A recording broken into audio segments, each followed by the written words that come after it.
The Ways and Means Committee will come to order for a full committee hearing on impediments to job creation.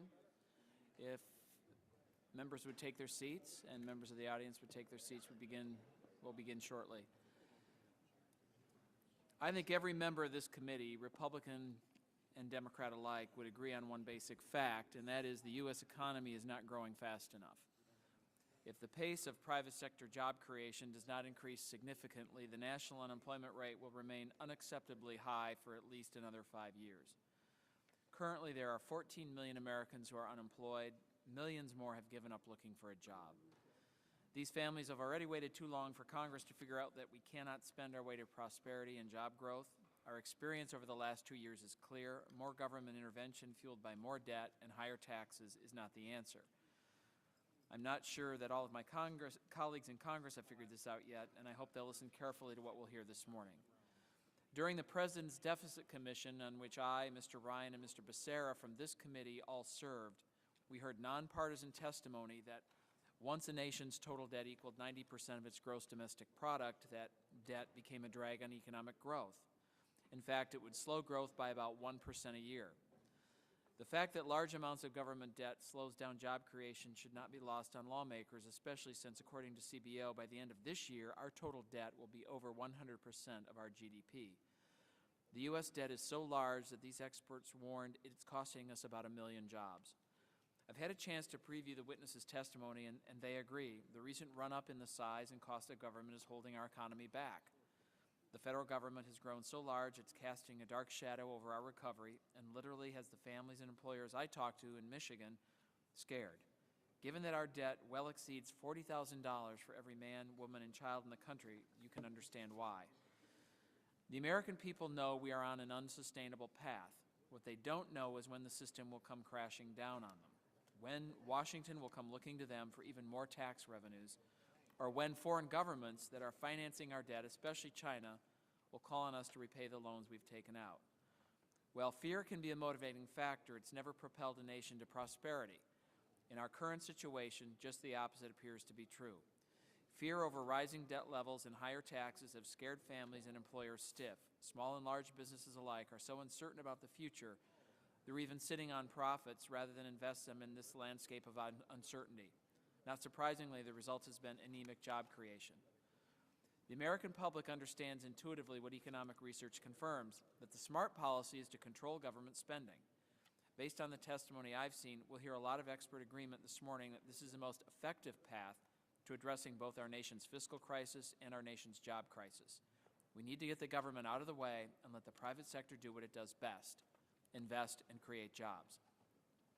The problems created by growing deficits and debt are not new, nor are they the creation of one party alone, but they have gotten much more severe, and what many viewed as a future problem is firmly here today. The truth is, there is plenty of blame to go around, but it would be a shame if we fall into the habit of pointing fingers rather than working to find bipartisan solutions that allow government to carry out its important functions without imposing crippling tax burdens on its families and job creators. I look forward to hearing from our witnesses in a few minutes, but I will now yield to Ranking Member Sandy Levin for the purposes of his opening statement. Thank you, Mr. Chairman. This is a hearing on impediments to job creation. A major impediment to job creation is the failure of the majority in the House to take any specific steps for job creation. In this committee, they have not marked up a single jobs bill. And when we on the Democratic side introduce a jobs bill like the continuation of the very successful Build America bonds, there is nothing but stony silence.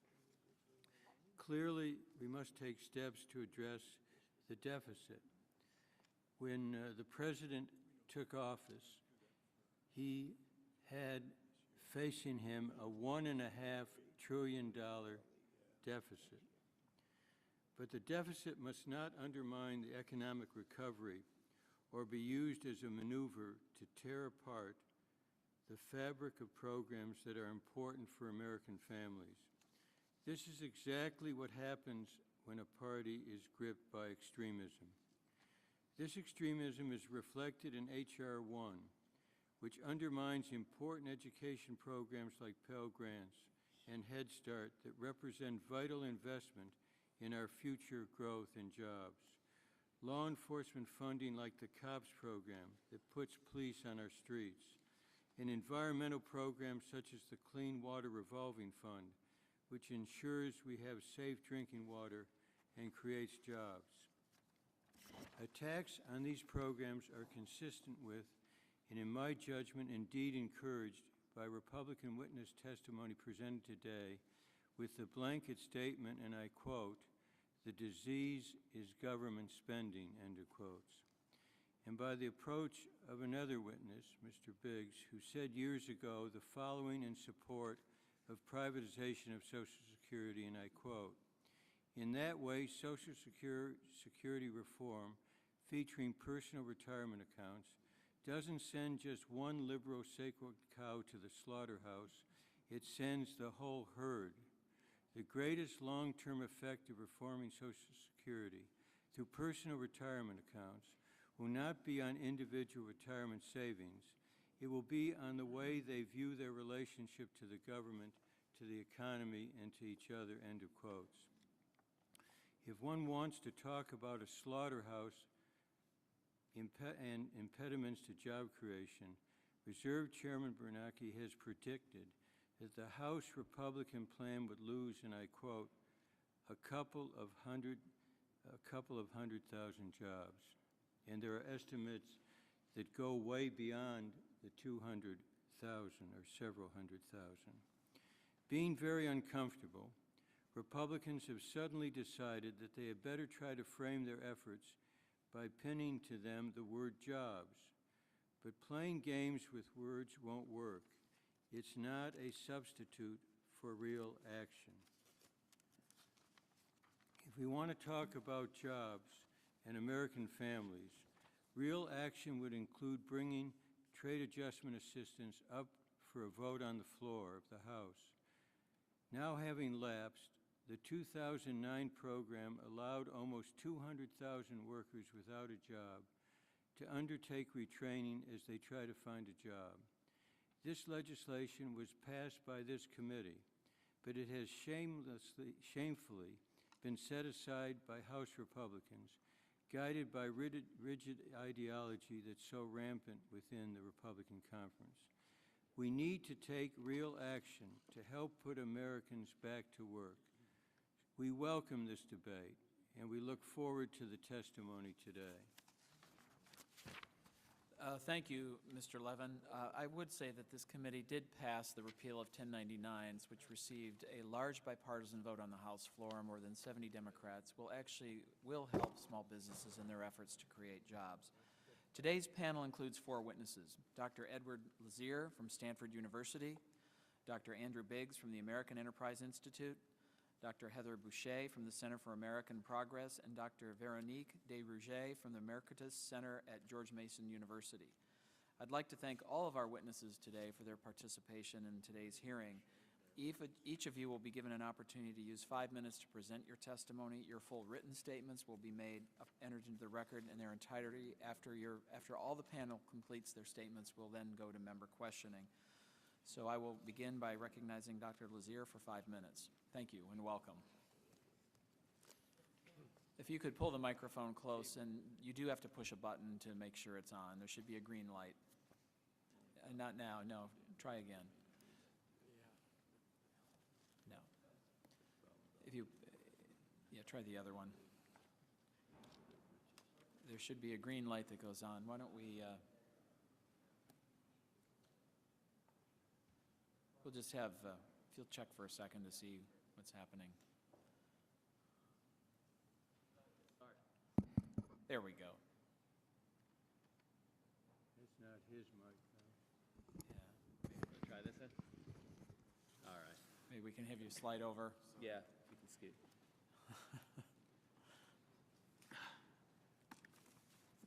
Okay. Thank you. Apologize for the technical glitch, but All right. Chairman Camp, Thank Ranking you. Member Levin, and members of the committee, thank you for giving me the opportunity to speak to you today. In my 5 minutes, I'd like to cover 3 issues. First, as is becoming well accepted, the current spending pattern is unsustainable. Second, the problem was created by policy and can be remedied by changing policy. Third, if the spending picture is not altered, economic growth will suffer, and with it, employment, wages, and the standard of living of the typical American.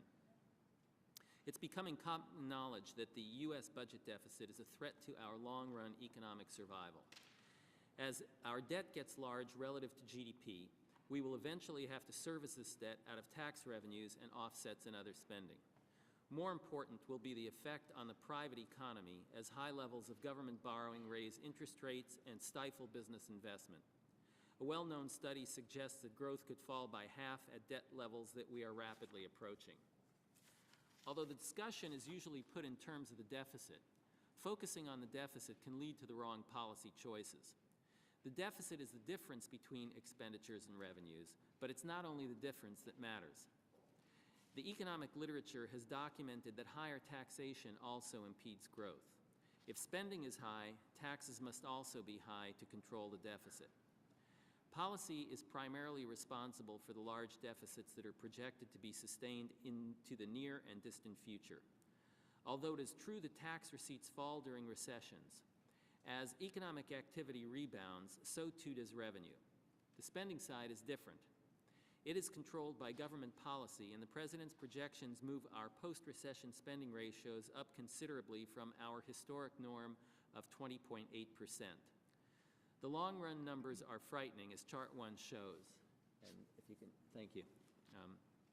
The President's projections show an expanding gap between expenses and receipts. This implies that the deficit and debt will rise in the future, perhaps to crisis levels. I believe that we should take immediate action to retrace our footsteps. We are currently well above the historic spending levels, but we can return to sustainable spending without slowing the recovery. This would require that we cut spending significantly in the next couple of years.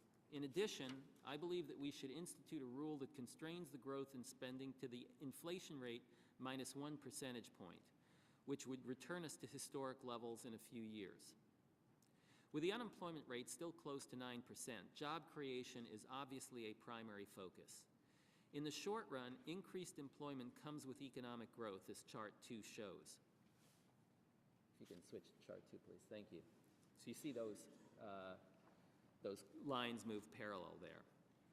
The economy rarely creates jobs in the absence of economic growth, but over the longer run, the main effect of economic growth is on wages, which has a direct impact on the typical American standard of living.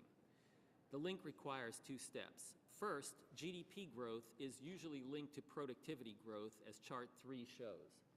Flip the Chart 3, yeah, okay.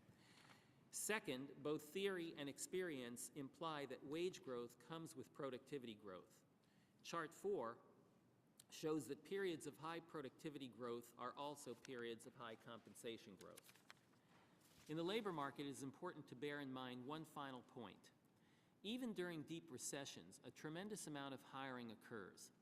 At the worst part of the recession, there were still around 3.5 million hires per month, which means that over 30% of our workforce turned over in a year. Most hiring is for the purpose of replacement, not expansion. To ensure that hiring increases to levels that prevailed at the peak, it is important that our labor market remain flexible. Let me conclude. We can best deal with our labor market problems by ensuring that we have a pro-growth economic environment. Perhaps the largest threat to long-term growth is the recent high level of government spending, which will result in high deficits or will require that we raise taxes substantially. Either course impedes economic growth. The high level of spending can be reversed. If we adopt the appropriate policy, we can look forward to economic growth, low unemployment, and rising wages. Thank you, and I welcome your questions. Thank you very much. Dr. Biggs, you have 5 minutes. Thank you very much. Chairman Camp, Ranking Member Levin, and members of the committee, thank you for offering me the opportunity to testify with regard to federal deficits and debt and how they might be resolved in a positive way with regard to job creation in the economy. Addressing deficits and debt is a truly daunting task. The CBO projects that over the next 25 years alone, the federal government faces a fiscal gap of 4.8% of GDP.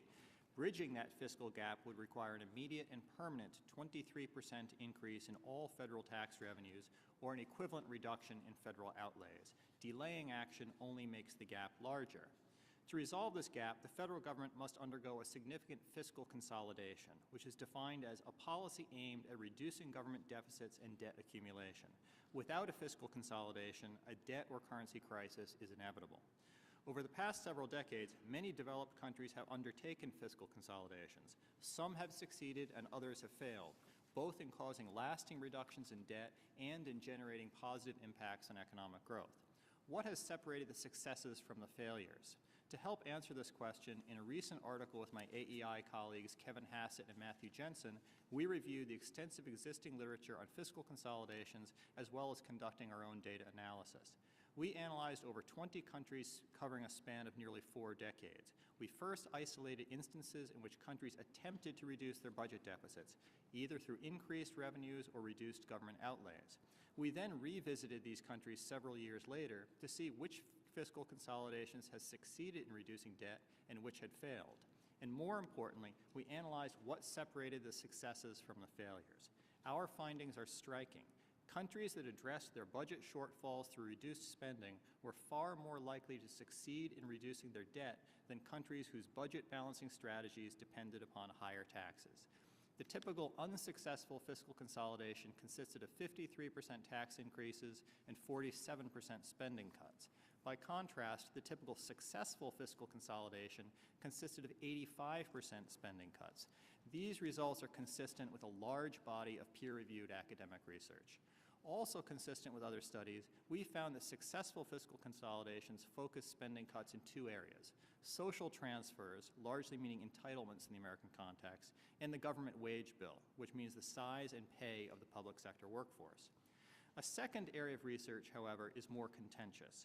Some economists have found that fiscal consolidations can spur economic growth even in the short term by generating confidence in the private sector that larger and more disruptive changes have been averted down the road. These expectational effects can offset the traditional Keynesian effects in which any fiscal consolidation, whether tax or spending-based, would drain demand from the economy and hurt short-term growth.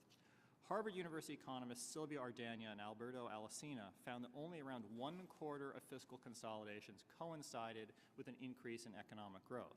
But those that did were overwhelmingly composed of spending cuts, making up around 85% of the total. Fiscal consolidations that did not spur growth were composed on average of 63% tax increases and only 37% spending reductions. The IMF recently published a paper arguing that fiscal consolidations don't in general lead to higher economic growth. But the IMF did conclude that spending-based fiscal consolidations will produce superior economic outcomes in terms of growth and employment than would a tax-based consolidation, and that a fiscal consolidation that focused on reduced transfer spending likely would increase economic growth. For instance, the IMF study found that an expenditure-based fiscal consolidation would lead to GDP 1.4% higher 3 years later than would a tax-based consolidation, equal to around $200 billion in today's dollars. Likewise, unemployment would be around 0.5 percentage points lower under an expenditure-based consolidation than a tax-based consolidation. In today's economy, that would be equivalent to around 600,000 additional jobs. Moreover, the IMF's approach does not negate the prior conclusion that spending-based fiscal consolidations are more likely to be successful in reducing deficits and debt than tax-based consolidations. To be clear, the economic literature isn't saying that the best way to stimulate the economy is to cut government spending. If short-term stimulus were the only goal, tax cuts likely would be preferable. But the literature does agree that if you must undergo a fiscal consolidation, and to be clear, we must in the very near future, then a fiscal consolidation based on spending reductions is more likely to succeed in reducing debt and is more friendly to economic growth than a tax-based fiscal consolidation. Thank you. Thank you very much. Dr. Boucher, you also have 5 minutes. Wonderful. Thank you, Chairman Camp and Ranking Member Levin, for inviting me here today to testify. My name is Heather Boucher. I'm a senior economist with the Center for American Progress Action Fund. I want to get right to my point. The policies that will create jobs are those that will increase aggregate demand by making investments that not only boost employment in the short term, but lay the foundations for long-term economic growth. Every policy should be examined through the lens of whether or not it supports job creation and rebuilding our nation's middle class. Let's be clear. We are here today because of the failed economic policies of the 2000s. The collapse of the housing market and the financial crisis upended the labor market, causing unemployment to spike from just below 5% in early 2008 to 10% just a year and a half later in late 2009. With the federal funds rate at zero since December 2008 and evidence of a liquidity trap, fiscal policy has been your primary lever to address high unemployment. While one cause of our current federal deficit is the higher expenditures and lower tax revenues due to the Great Recession, the main causes of today's deficit were evident before the recession took hold. The prior administration left our country with a run-up of debt from 2 unfunded wars alongside massive tax cuts. The long-term challenges are compounded by the need to get health care costs under control. The supply-side mantra of tax cuts for the wealthy has left our nation indebted in ways that profoundly harmed our economy. The early 2000s saw unprecedented tax cuts for the wealthy, yet in the economic recovery that followed, growth in investment, employment, and output were all slower than any other economic recovery in more than half a century. For the first time since the end of World War II, our nation's middle-class families saw their incomes fall in inflation-adjusted terms over an economic recovery. The hollowing out of our middle class is clear evidence of a failed economic model. It also encouraged economic instability as households borrowed to make up for falling incomes. We need to put our economy on a path to balance that starts with policies that create jobs now, make the investments we need to lay the foundation for long-term economic growth, and build our middle class. In doing so, we will be able to repay our debts and see strong growth in the years to come. And I'll note that the Rogoff and Reinhardt study that's been discussed this morning, connecting the high debt to lower growth, is entirely driven by the demobilization following World War II, and therefore is not applicable necessarily to today's circumstance. There remain 5 seekers today for every job opening available. This unemployment is not a structural problem. The National Federation of Independent Businesses continues to report that the primary concern of small businesses in this country is sales. The shortfall in aggregate demand amounts to almost 6% of U.S. gross domestic product, even though the economy has been growing for 6 quarters now. This is the output gap that we need to fill in order to make our economy whole so that everyone who wants work can find a job. High unemployment not only creates significant hardships for individual families, it continues to threaten the recovery. The unemployed can't spend what they don't earn, which is why unemployment directly adds to our nation's aggregate demand problem. Funds spent on benefits and services designed to help the unemployed find new work have mitigated, not exacerbated the problem. The best economic evidence is that unemployment benefits and transitional jobs programs have helped the current recovery. By boosting economic growth, the actions we've taken over the past couple of years have actually made the long-term deficit smaller than it would have been without action.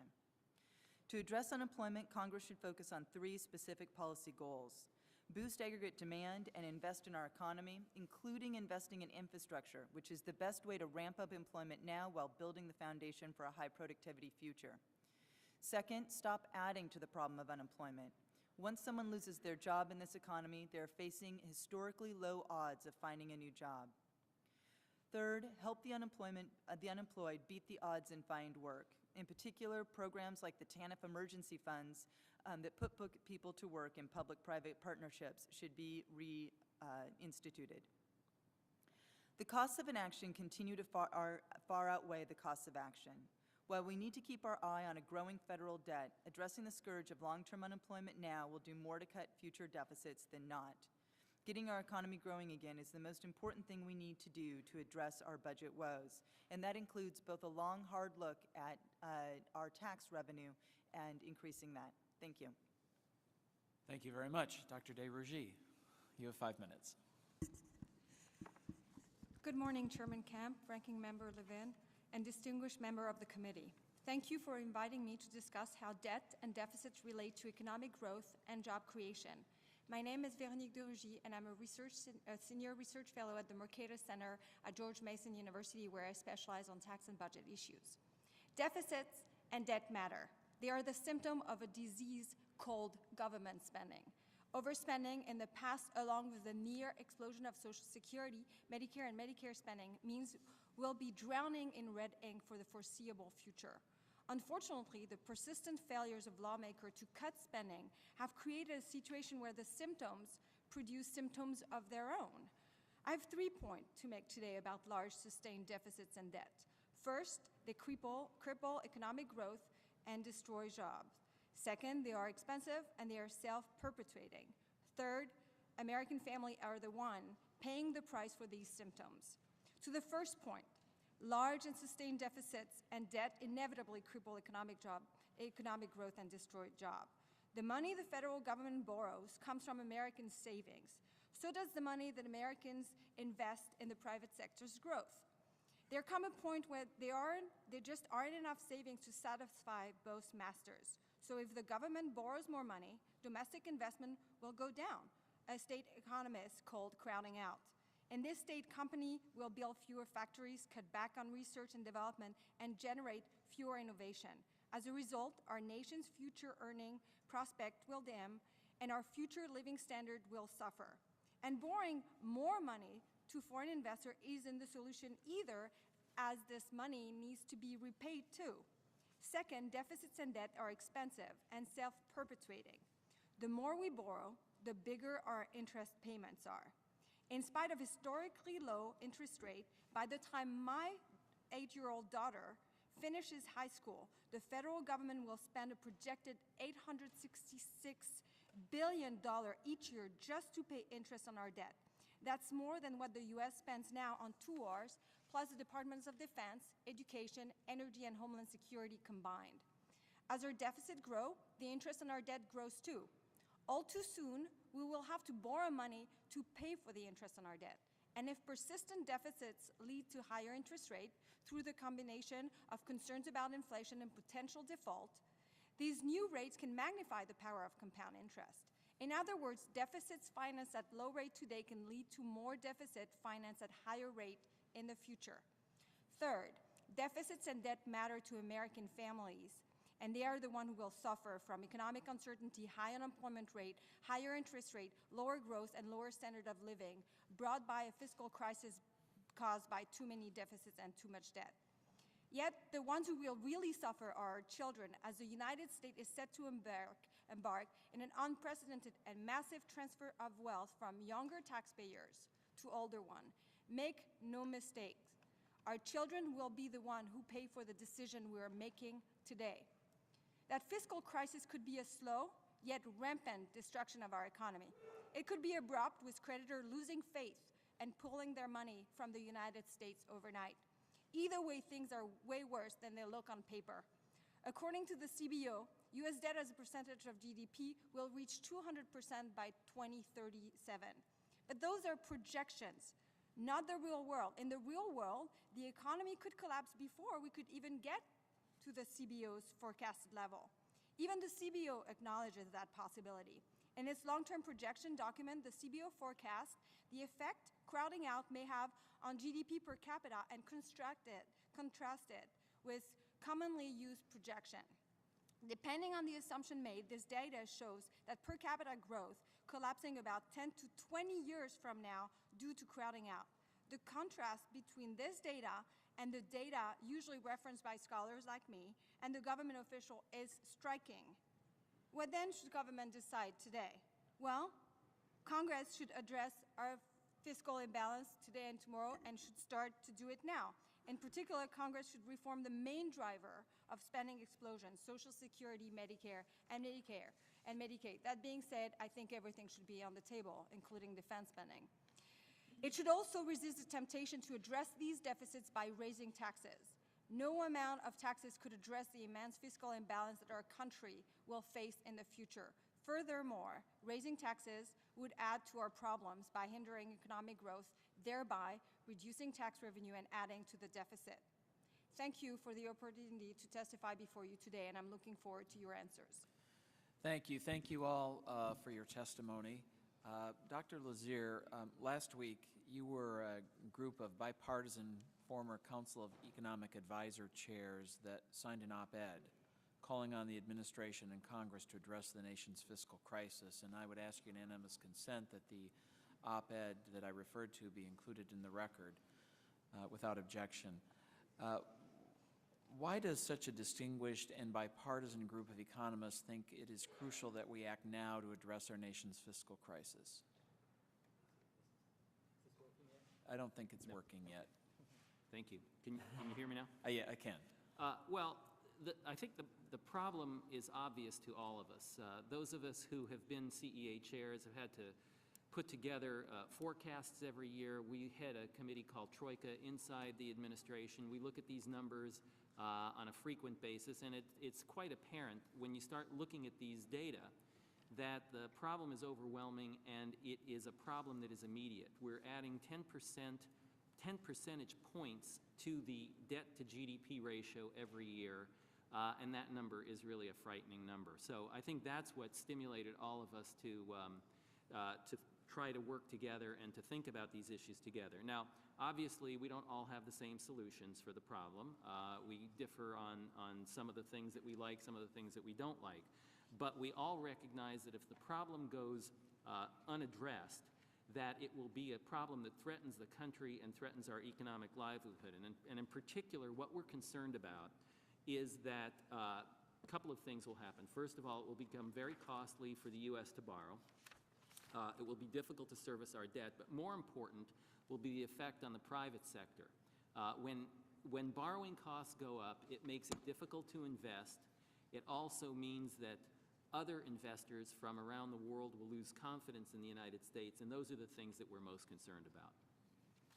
I noticed that you all agree that we do need to find measures and ways to deal with our deficit and our debt, and I think it's unprecedented. I've never in my time in Congress seen a letter of this kind from both Republican and Democrat Council on Economic Advisor chairs. These are all former chairs of that group that advises the president.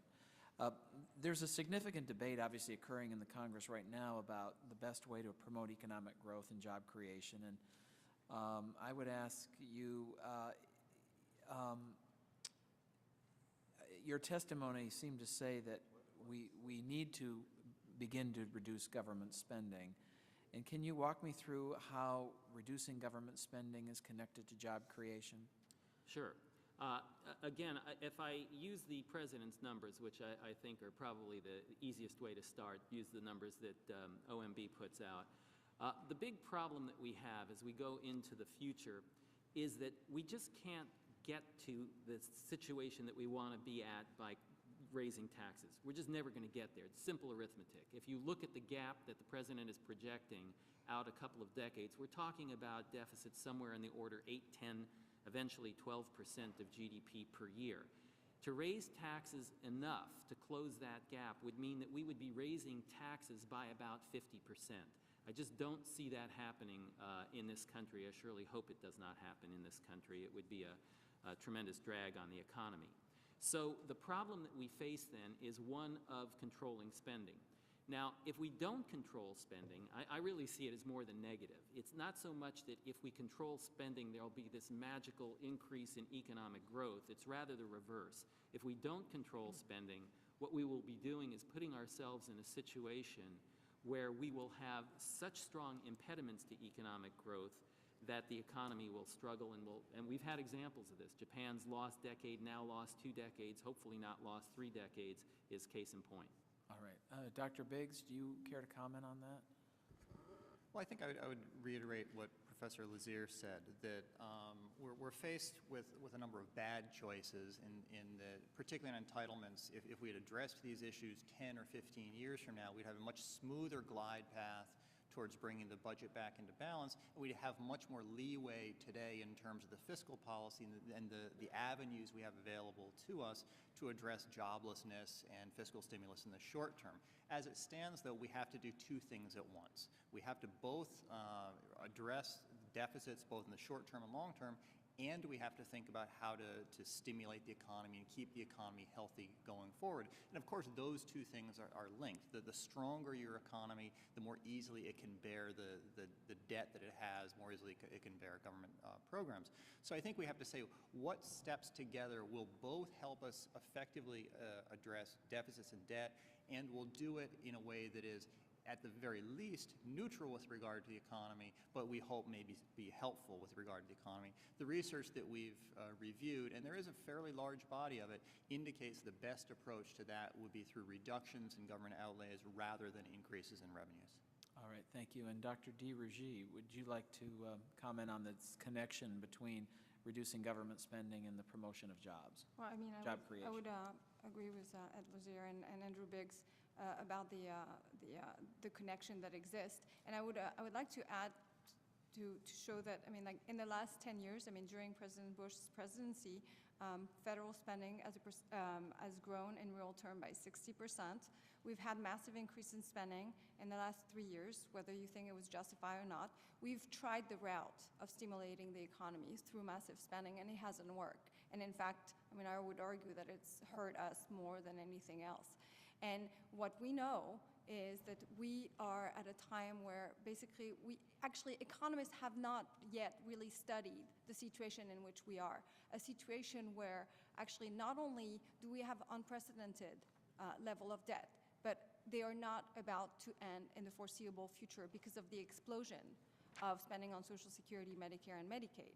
I mean, we have not studied this. I mean, like all the example that economists have studied after the Second World War, where I agree the situation were different, there wasn't this massive extension already forecasted and projected. So we are at a situation where pretty much we know the consequences of spending more. We also know the consequence of taxing more.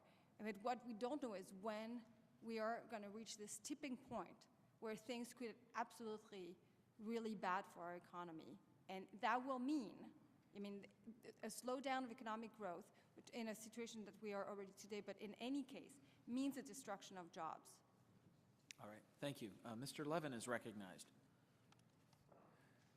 Thank you and welcome. You know, there's no question there needs to be deficit reduction.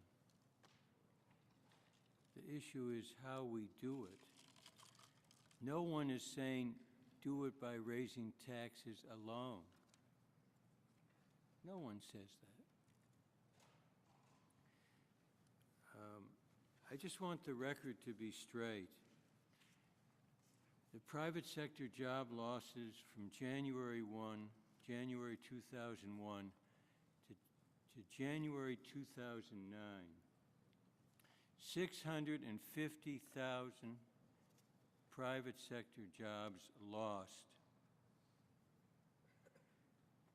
From February 2010 to February 2011, 1,526,000 million private sector jobs increased. Those are the facts. A loss of 653,000 from 01 to 09, 1.5 million increased in the private sector from February 2010 to February 2011. And everybody who constructs an economic theory needs to look at those facts. So now let me just ask each of you what you think of estimates of job losses from H.R. 1. I mentioned Chairman Bernanke, 200,000. Mark Zandi, 700,000. Goldman Sachs, a reduction in economic growth of 1.5% to 2% in the second and third quarters of this year. So, Lazier, do you challenge those?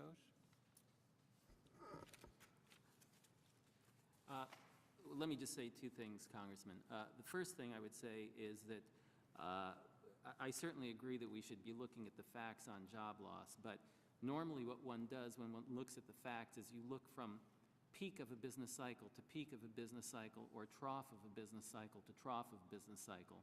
You don't look from the peak of one business cycle to the trough of another. If you do that, you get a very distorted picture. And I would argue that that's probably accounting for a good bit of some of the numbers that we saw in your So statement. even if you use that argument, you say some of it, the facts are striking in terms of the job loss for 8 years and the job increase in 1 year. Well, my argument would be that if you want to understand job growth, what you need to do is you need to correct for the business cycle, and if you correct for the business cycle, you get a very different picture. So Okay, well, I- send so I us don't- how different it would be. you would essentially see job decline during the recession that started in 2001, continued job growth from 2003 to 2008, and then job decline from Okay. 2008 thereafter. So that was essentially the picture. Okay, well, we'll be glad to look at those figures. They don't change the basic fact. But let me get to your more important question, which was, do I believe in the numbers in terms of the effects of... Is Bernanke right or wrong? All right, I would say that I don't believe those numbers, and I'll tell you why I don't believe those numbers. I was also the chair of the committee that did exactly those numbers at the White House, and we did that for 3 years. And here's how those numbers are created. The way you create those numbers is you base them on a model. You do not base them on evidence. You base them on a model that says, we know that if we spend so much in GDP, that will have a particular effect on GDP.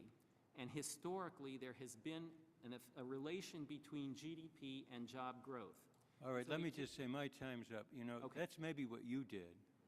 Well, that's what Zandy does. That's what Goldman does. That's what CBO does. That's what Bernanke did? That's what Bernanke does. That's So you don't think, you don't give any credibility to his critique? No, as you asked me if I believe the numbers. I told you why I don't believe the numbers. The numbers are model-based rather than evidence-based. Okay.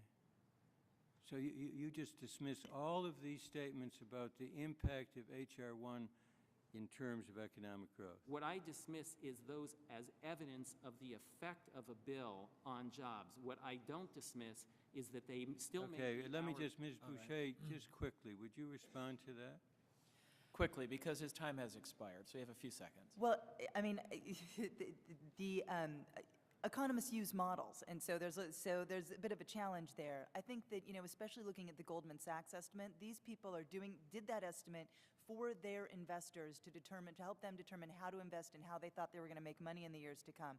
I take that very seriously, because if they think that this is going to be bad for growth, then that's how they're advising their clients. I mean, economists use models, so I think that we all agree that there is some wiggle room in there, but certainly I think we need to take these very seriously. All right, thank Thank you. you. Mr. Herger is recognized. Thank you very much, Mr. Chairman. I want to thank you for holding this hearing. Certainly, it's incredibly important what we're talking about now. We're in a very serious recession that's taking place not only in my district but throughout this nation. There's a concern of stability and whether or not we have the policies that are going to bring us out of it. Certainly this spending, this massive spending is at the heart of much of the concern that I hear when I'm in my Northern California district. Mr. Lazier, the CBO, according to CBO, the President's proposed budgets over the next 10 years, 6 of those budgets, the deficits will be in excess of $1 trillion during that period of time. That we're more than double our current deficit, which is greater than the entire deficit that we've had in our nation's history. I'd like to ask you, what are the likely economic consequences of this massive accumulation of debt envisioned by the President? Well, again, I think I would use the word that I used before. I think it's frightening. And the reason I think it's frightening is that if we add that kind of debt to our fiscal situation, we need to service that debt. If we service that debt, we can only do it in one of two ways. Either we have to raise taxes, or we have to borrow even more. Raising taxes, we know, is not good for the economy. There are many, many studies that document that across countries over time periods. I've referenced some in my formal testimony.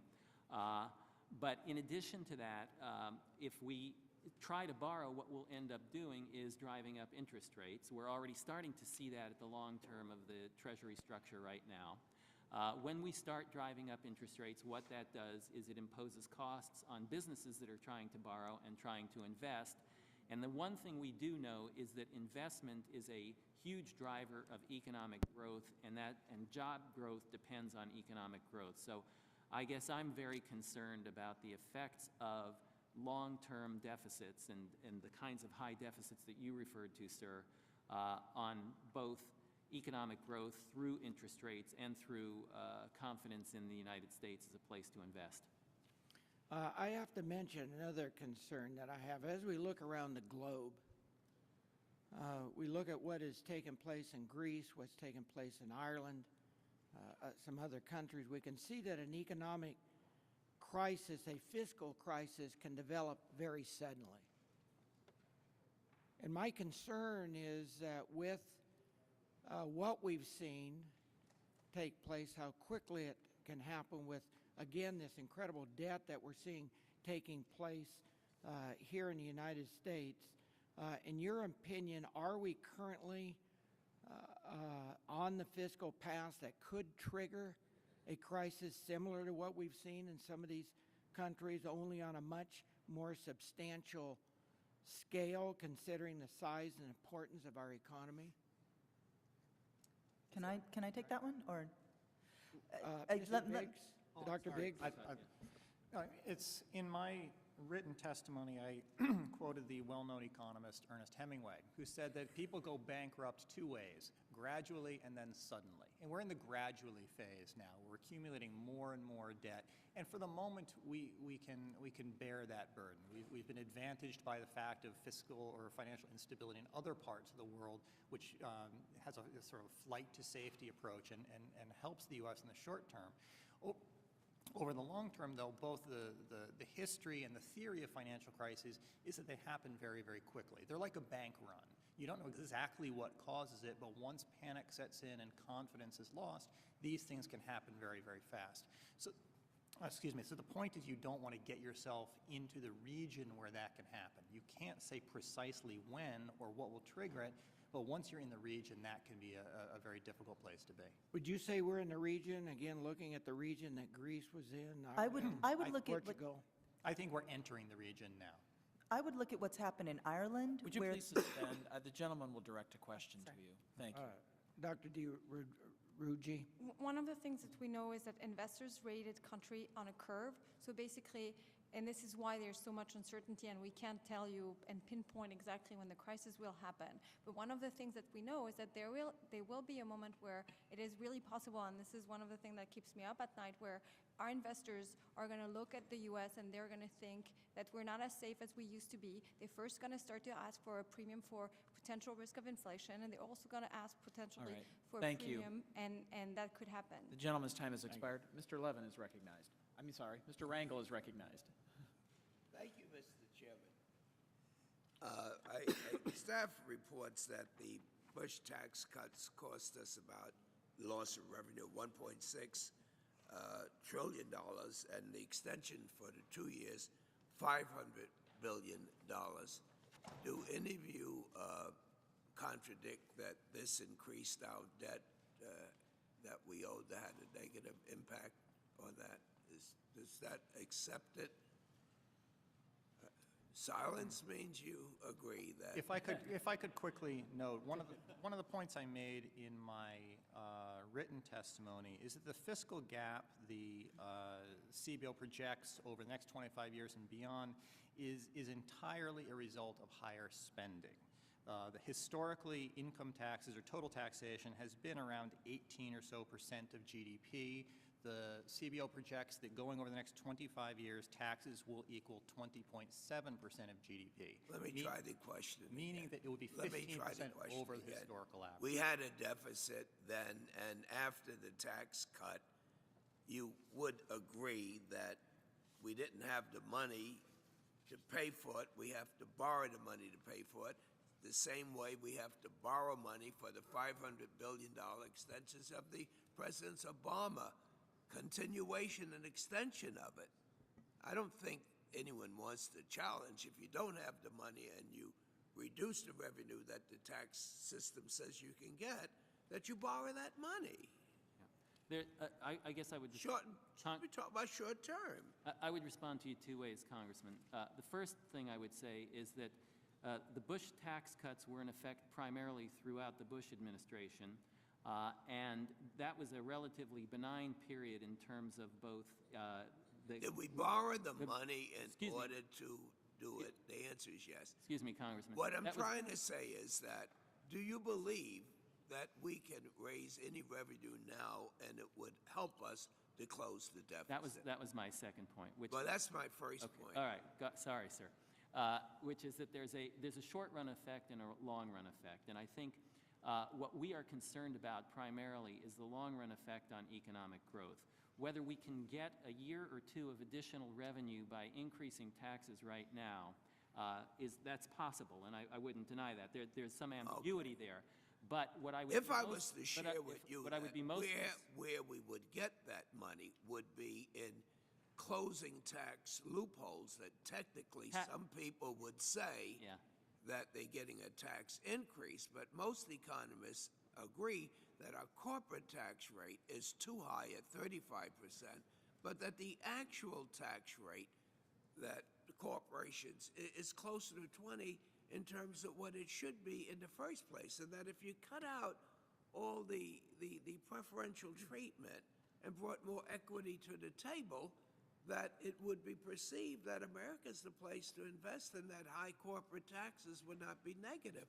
Do you agree with that? I certainly agree with you that. So you don't mind Excuse me. raising revenues by I think I better. by I reforming the I system? better not start my statement with "I certainly agree with you" because you're going to cut me off right there. But go ahead, sir. But you do believe that having tax reform could make it easier to reduce the corporate rate. I absolutely agree that there is tremendous room for reform of our tax structure, and corporate reform would be part of it. And reduce the rate. I was on, well, that's not my preferred solution. I was on the President's tax panel for a year before being chair of the Council You of think the Economic rate should Advisors, stay at and 35%? we had a different plan. I know, I'm only talking about the rates. I know you know more about this than me. That's why I want to find out. Well, I thought that's why you were asking. The corporate rate is now 35%, right? The corporate rate is 35%. And you support reform, right? I do. And I'm only asking, would you support a dramatic reduction in the corporate rate at the same time? I would prefer to see reductions in the corporate rate to the current rate, but there are alternative ways to do that I would prefer to reducing the corporate rate. Okay. Well, when you talk about reducing or cutting back in spending, and everyone says it that way, that doesn't necessarily mean that you're saving money, does it? It doesn't necessarily mean that you're saving money. What our concern is, again, that we need to have a tax and spend structure that is healthy for the economy in the long run. And I don't see us getting to that by the solution that you're proposing, sir. All right, the gentleman's time has expired. Mr. Johnson is recognized. Thank you, Mr. Chairman. You know, one aspect of the current fiscal debate, which I don't think's received enough attention, is foreign holdings of U.S. debt. As you may know, foreign-held debt has doubled during the last 5 years from just over $2 trillion to nearly $4.4 trillion. During this time, China's become the #1 foreign holder of U.S. debt. In fact, China holdings have more than tripled to $1.16 trillion. In response to these developments, I introduced last year the Foreign Held Debt Transparency and Threat Assessment Act, legislation aimed at raising awareness of the threat to our economy and national security of our exploding debt. So with that said, what would be the economic consequences, especially with respect to job creation, if China decided to significantly cut back its holdings of U.S. debt, one, and what would this mean for Main Street small businesses, especially with respect to access to affordable credit? And I'd appreciate Lazar Biggs and DeRougier to answer first, and then Ms. Boucher, if time's permitted. Sure. I'll start quickly. Obviously, a large portion of the debt that has been issued and is currently being issued by the United States is held by overseas investors, including China. I am not an expert on foreign policy, but obviously it does constrain our foreign policy choices. There was a New York Times story, I remember a year or so ago, when President Obama was visiting China, and the point of the story was that ordinarily an American president can go over to China and speak very forthrightly about human rights issues or national security issues, but in this case we're now talking to our largest creditor. So that constrains us on non-economic policies. In terms of if China or other foreign holders were to essentially give up their holdings of American debt, I think the likely outcome then will be a devaluation of the dollar, which would have disruptive effects on the economy here in terms of job dislocations. We did a study, sir, in 2007, again at the Council of Economic Advisors, and we looked at this. It was a big concern then. It's a much bigger concern now. At that time, we estimated that if China were to get rid of their treasury holdings, it would cost about 100 basis points in terms of an increase in interest rates, which is not enormous, but it is certainly significant and would have a significant impact on the economy. I think the more important point, though, is not the immediate impact on the economy. The more important point is the one that Dr. Biggs just talked about, which is the long-run impact. The United States enjoys a special position in the world of having the reserve currency, and that's a very important position for us. We have that status not by right, but because we've earned it, and we can certainly do things that will earn someone else the right to have that status in the future. So I think the big concern is that we need to show that we have our house in order so that others in the world will be willing to continue to hold our currency as the reserve currency. Thank you. I mean, I agree with my colleagues. I would add, though, that I think Lord Keynes is the one who said if you borrow $1 from your bank owns you, and if you borrow $1,000 from your bank, you own the bank. And I want to believe, even though I agree with you guys, that China, I mean, not necessarily by choice, should have our best interests at heart. The problem is what happens if China gets into a recession of its own and actually starts slowing down the amount of capital that it sends our way. Just that could actually throw us in disarray and raise interest rates. And it's to that, this is the concern I have. I mean, and one of the problem we have, I mean, even though it's in theory not that much of a concern, is that this amount of money that that foreigners have, I mean, they're less loyal to American interests than domestic investment. And this is the reason why Japan, for instance, has been able to actually have these level of debt, is that 95% of their debt held by the public is held domestically. You have lesser of a flight instinct in theory then, and so yes, I mean, it does expose us to a significant risk, even though I just don't think it would be just in order to hurt us. It would be to protect their own investment. And if China gets in a serious recession, they will have no other choice but to stop sending that much money our way. Go ahead, Ms. Boucher, if you wish. I agree with many of the comments up here. I want to focus on one thing that Dr. Briggs said, which is that would lead to a devaluation. I mean, one, it's highly unlikely that China would do that because it would make their goods more expensive. We import a lot from them. But number two, if that were to happen, that would make our exports cheaper. So in many sense, some of the outcomes of that would be good for American manufacturing and for goods that we export. So there's a pro and a con there. Yeah, All right. thank you very much. I appreciate it. Thank you. Mr. Stark is recognized. Thank you, Mr. Chairman. I'd like to address this to Ms. Boucher. The Republicans have been busy over the last couple of months, and they've passed legislation that would end foreclosure assistance programs with no alternative solution. They've repealed the Affordable Care Act with no alternative. They've moved to defund National Public Radio, click and clack, to end public financing of campaigns so corporate money will have more influence on elections. They voted to extend the Patriot Act. make radical cuts in domestic programs such as education, public safety, environmental protection. Today, we're going to vote to spend $300 million on a pet project to the Speaker to use taxpayer dollars to subsidize private schools. And next week, we'll vote to restrict safe access to abortion. Now, Ms. Bushey, will any of these bills create jobs?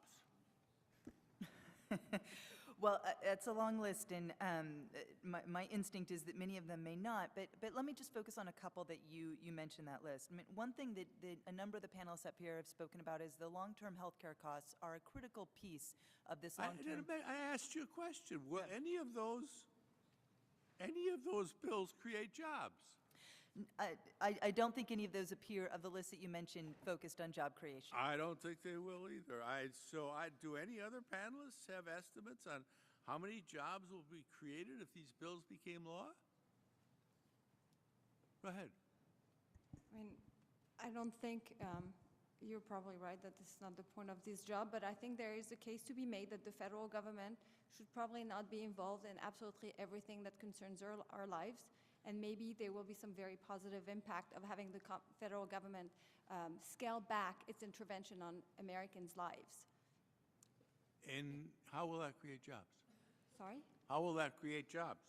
It's like the less intervention and the less you tie Americans' hand, the more you help them actually do what they're good at, which is invest, being entrepreneurial, create wealth, and help the economy grow. Any other panelists have any idea how those bills will create jobs? Yeah, I guess, sir, I would comment on one of them, and that would be the health care legislation. I didn't mention that. I'm sorry, I thought you did. No, I didn't. Okay, then I withdraw my comment. Okay, you want to talk about health care legislation? I'd be happy to do that. Well, It's entitlement reform.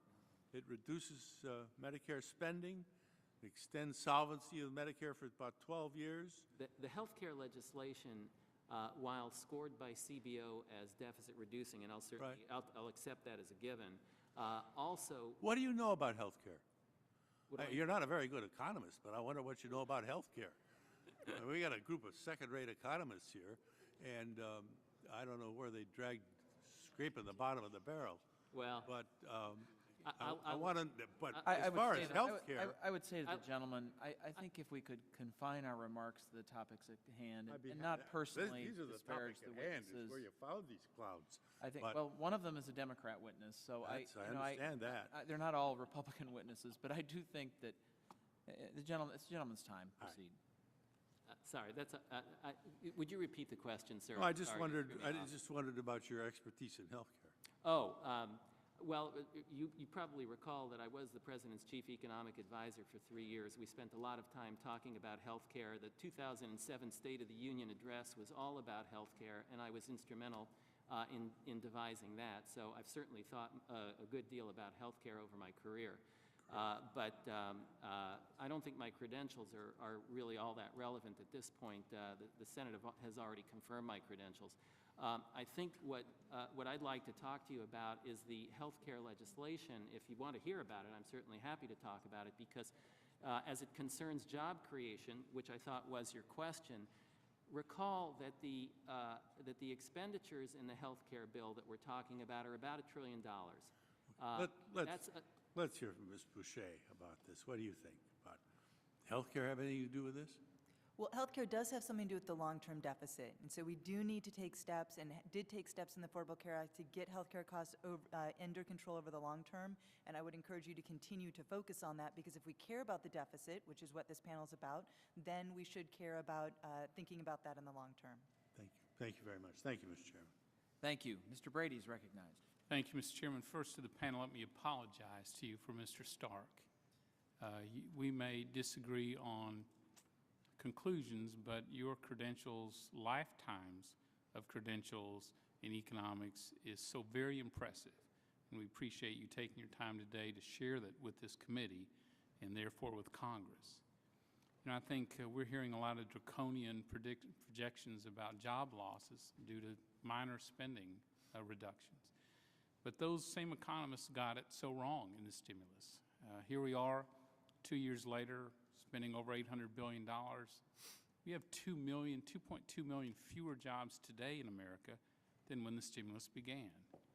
We were told that at this point, unemployment rate would be 6.9%, off by a mile. Mark Zandi, who was cited earlier today, he predicted we would create 4 million new jobs by the end of 2010. We actually had 3 million fewer. He was off by 7 million jobs. It's time to stop listening to the economists who got it wrong and start listening to the economists who got it right. I want to pull up two charts, if I may, that follow on the testimony we heard today from our panelists. This chart follows the last 40 years in America. The blue line charts federal government spending from here in Washington. The red line charts jobs growth in the private sector, jobs along Main Street. As you can tell from the chart, there is no correlation between higher government spending and job growth in the private sector. In fact, for each of the 4 decades, there's a negative correlation between higher federal spending and job growth in the private sector. The next chart tracks, as again inspired by the testimony we heard today, this tracks business investment, private business investment in America the last 40 years versus job growth in the private sector. What it shows is a very strong correlation in each of the last 4 decades. When businesses large and small buy new equipment, new software, invest in new buildings, jobs along Main Street grow. And so for Dr. Lazier and Dr. Biggs specifically,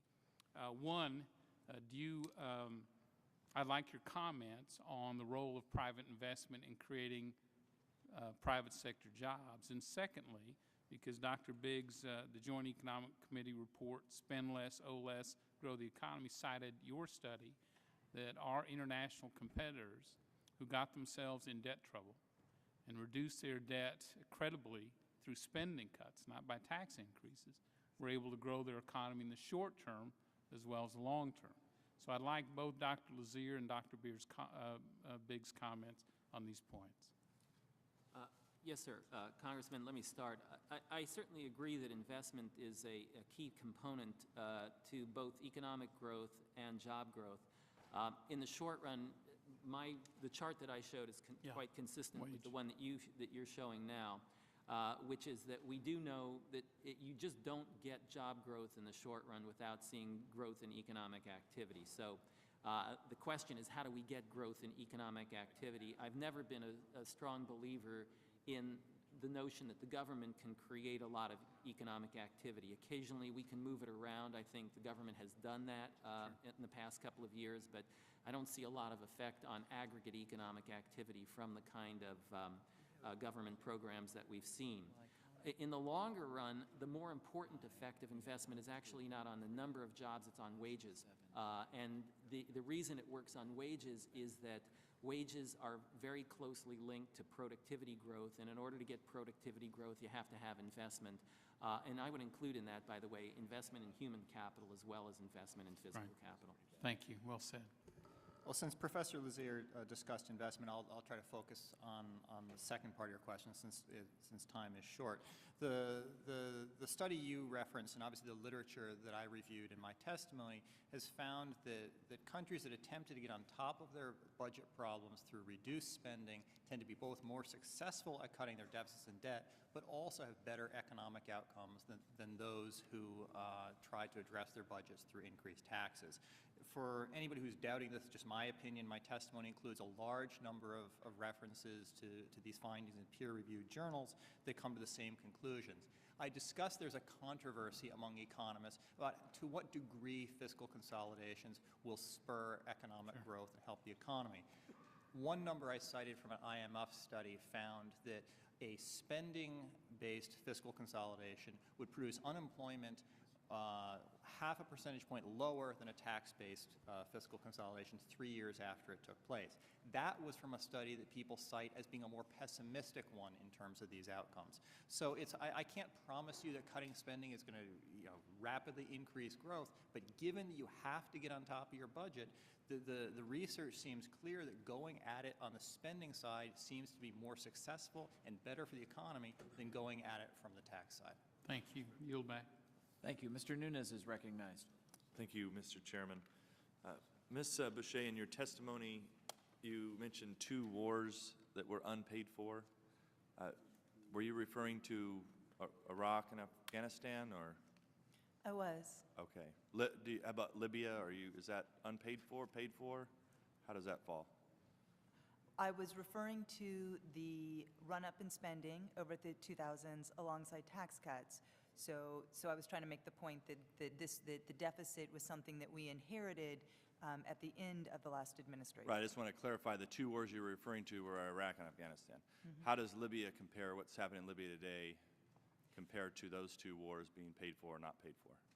We're making choices about how we're spending scarce resources. I'm not an expert on foreign policy, but as an economist who cares about job creation, and we're having this national conversation about deficits, it certainly is important for you to consider how those 2 pieces fit together. I would prioritize job creation here in the United States.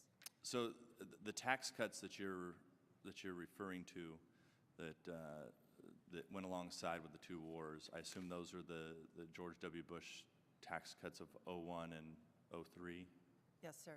Okay. And then, and also supported by President Obama for a 2-year extension last year. As a part of a compromise that also extended unemployment insurance, yes. So President Obama has basically carried forth not only going into wars that aren't paid for, right, in Libya? You agree with that? Wars in times of deficit, so yes. And also supporting the extension of Bush tax cuts. So you disagree with the Obama administration's positions on wars that are not paid for and extending Bush tax cuts? Again, I will, because I'm an economist who doesn't focus on foreign policy, I don't want to comment on the war in Libya. However, on the tax cuts, that was a compromise where, in my professional opinion, those extensions to the unemployed were necessary. That was the price of getting it passed through Congress. So yes, I think we had to do it, but those tax cuts for the wealthy did not lead to the kinds of employment, investment, and wage gains that we would like to see. So I don't think that those are not what's going to be helping our economy right now. So you sit around and you yes. think about these things. You spend a lot of time researching this. So you don't support the current tax rates. I'd just be interested to know, before this committee, since it is the tax writing committee, what rate should the tax levels be at? I mean, let's just take let's take income tax and corporate income tax. What would you like to see those rates at? Well, one of the things that we've talked about here on this panel this morning is the appropriate level of taxation. One of the ways that you can look at, there are 2 points that I'd like to make. One is the periods after which we have cut taxes for the wealthy over the past few decades, in the early 80s and the early 2000s, and then in the early 1990s, we raised taxes. If you look at the recoveries, the economic performance in the years after those different tax actions, I understand the point that you're making, but what I'm really interested in, since since this is a committee that will take testimony and then we will begin to craft legislation, the chairman is looking at fundamental tax reform. So I think it is pertinent to this because tax reform is job creation. So do you have a range of what you think the tax rate should be on both the corporate side and the income tax side? Can you give us any number at all? I can't give you one number because it's complicated, but I do think that certainly higher would be my first answer. Okay. A second, one idea would be thinking about, the United States is one of the lowest income tax countries in the OECD. If we just bumped up to the revenue generation strategies of Canada, our neighbor to the north, who hasn't seen the same economic turmoil that we have, we would still be in the bottom third of all OECD countries, but we would be able to solve our deficit So you'd like to see us at 25% of GDP?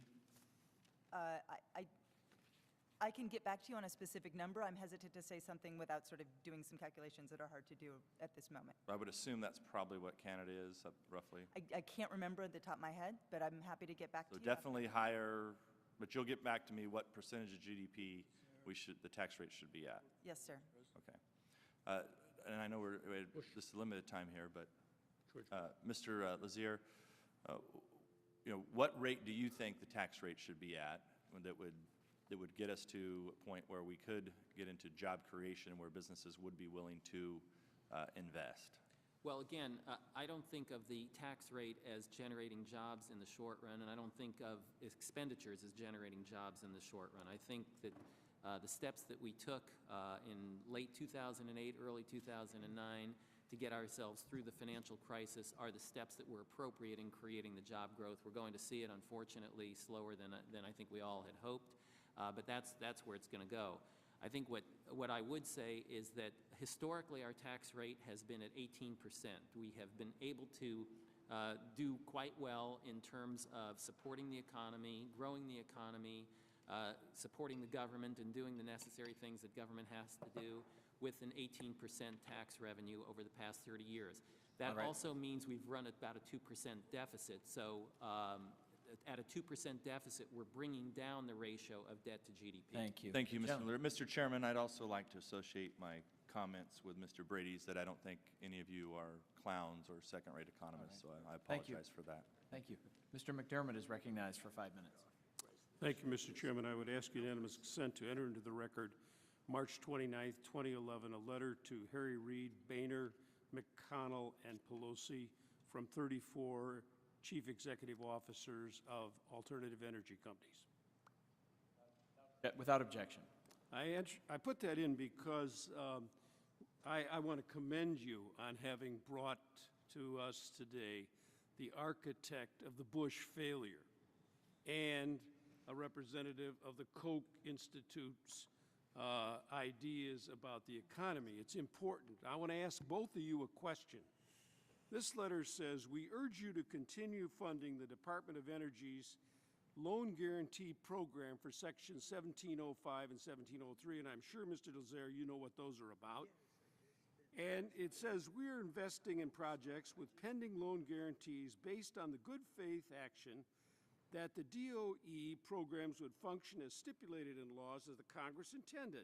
We are deeply concerned that eliminating funding for these critical programs would not only destroy thousands of pending jobs and hinder the growth of critically needed U.S. domestic energy production, but also defeat America's effort to compete with China, Germany, and others in the clean technology marketplace. They go on to talk about the fact that they've already invested $26 billion, and that has led to another $42 billion in investment.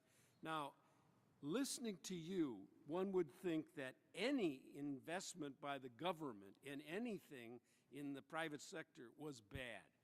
Do you think these 34 executives are wrong in asking for loan guarantees from the United States government? Do you think President Obama's plan to give them loan guarantees to create a clean energy industry is wrong? I guess I'd make two comments. One is, first of all, I'm not an anarchist. I don't think that that government investment is always a bad thing. So you think the CR that is being considered by the Tea Party members of the House of Representatives is bad for the economy because I didn't say that, and kills jobs? I'm not familiar with that legislation, so I won't comment You're on not? it. But what I did say was that... Don't you work at the Hoover Institute? I mean, you're looking at the economy. What you're not paying attention to what these guys are doing? I'm trying to pay attention to what you guys are doing. So hopefully, and I hope that I'm doing that in a fair and accurate way. The question that you asked in terms of, do I think that the CEOs are justified in making their case? I certainly think they're justified in making their case for the industry. Do you think that you sat in the Bush table and created this thing? Which thing is it that you're referring to? These loan guarantees. I mean, you put this economy together.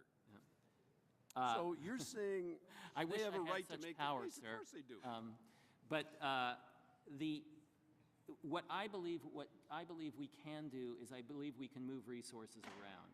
I am less convinced that we can have an effect on aggregate economic activity. And so my concern is not that we cannot create incentives for one industry to take off, perhaps at the expense of another industry. I think the issue that we're concerned with today, and I'm sure it's the issue that you're concerned with as well, sir, is creating jobs at the aggregate level, not simply moving them around. And I'm not convinced that the kinds of stimulus activity that we've done have done much more than move jobs around. I asked you about a specific program, a green energy production program to compete with China. Do you think aiding that industry in this country is a good idea? Again, I am not a person who believes that it is good to pick industries and to invest in particular industries. I don't think that any government, does a very good job of that. Occasionally, we do make decisions like that. For example, we do make decisions to fund education. We do make decisions to fund research. We have to make those decisions at the level of government. Sometimes we make mistakes, but I You think think then that the programs we have aiding the oil industry and the Again- write-offs we give them, are they useful? Again, I am not in favor of picking industries and aiding particular. So you would end the oil subsidies as well? As I said, I believe in policies that are as industry neutral as possible. And I'd like to hear from the Koch brothers. Well, are you asking me whether anyone has put these words in my mouth? I'm here just to talk about my research, and at Mercatus we have a strict policy of separation and independence research. So I'm talking and his time has myself. expired, so if you could just very quickly comment. All right. Mr. All right. Chairman, would you yield just a second? Well, I just think that the committee's asked these panelists to come here, and I would just hope that both sides of the aisle would refrain from lobbying personal insults to our panelists. Mr. Chairman, it's not an insult to say that the institute for which this woman works is funded by the Koch brothers. That's not an insult, that's a statement of fact. all right. Why don't we continue on in regular order? Mr. Teaberry is recognized. Thank you, Mr. Chairman. I, too, apologize for the name calling today. It's just unwarranted. Ms.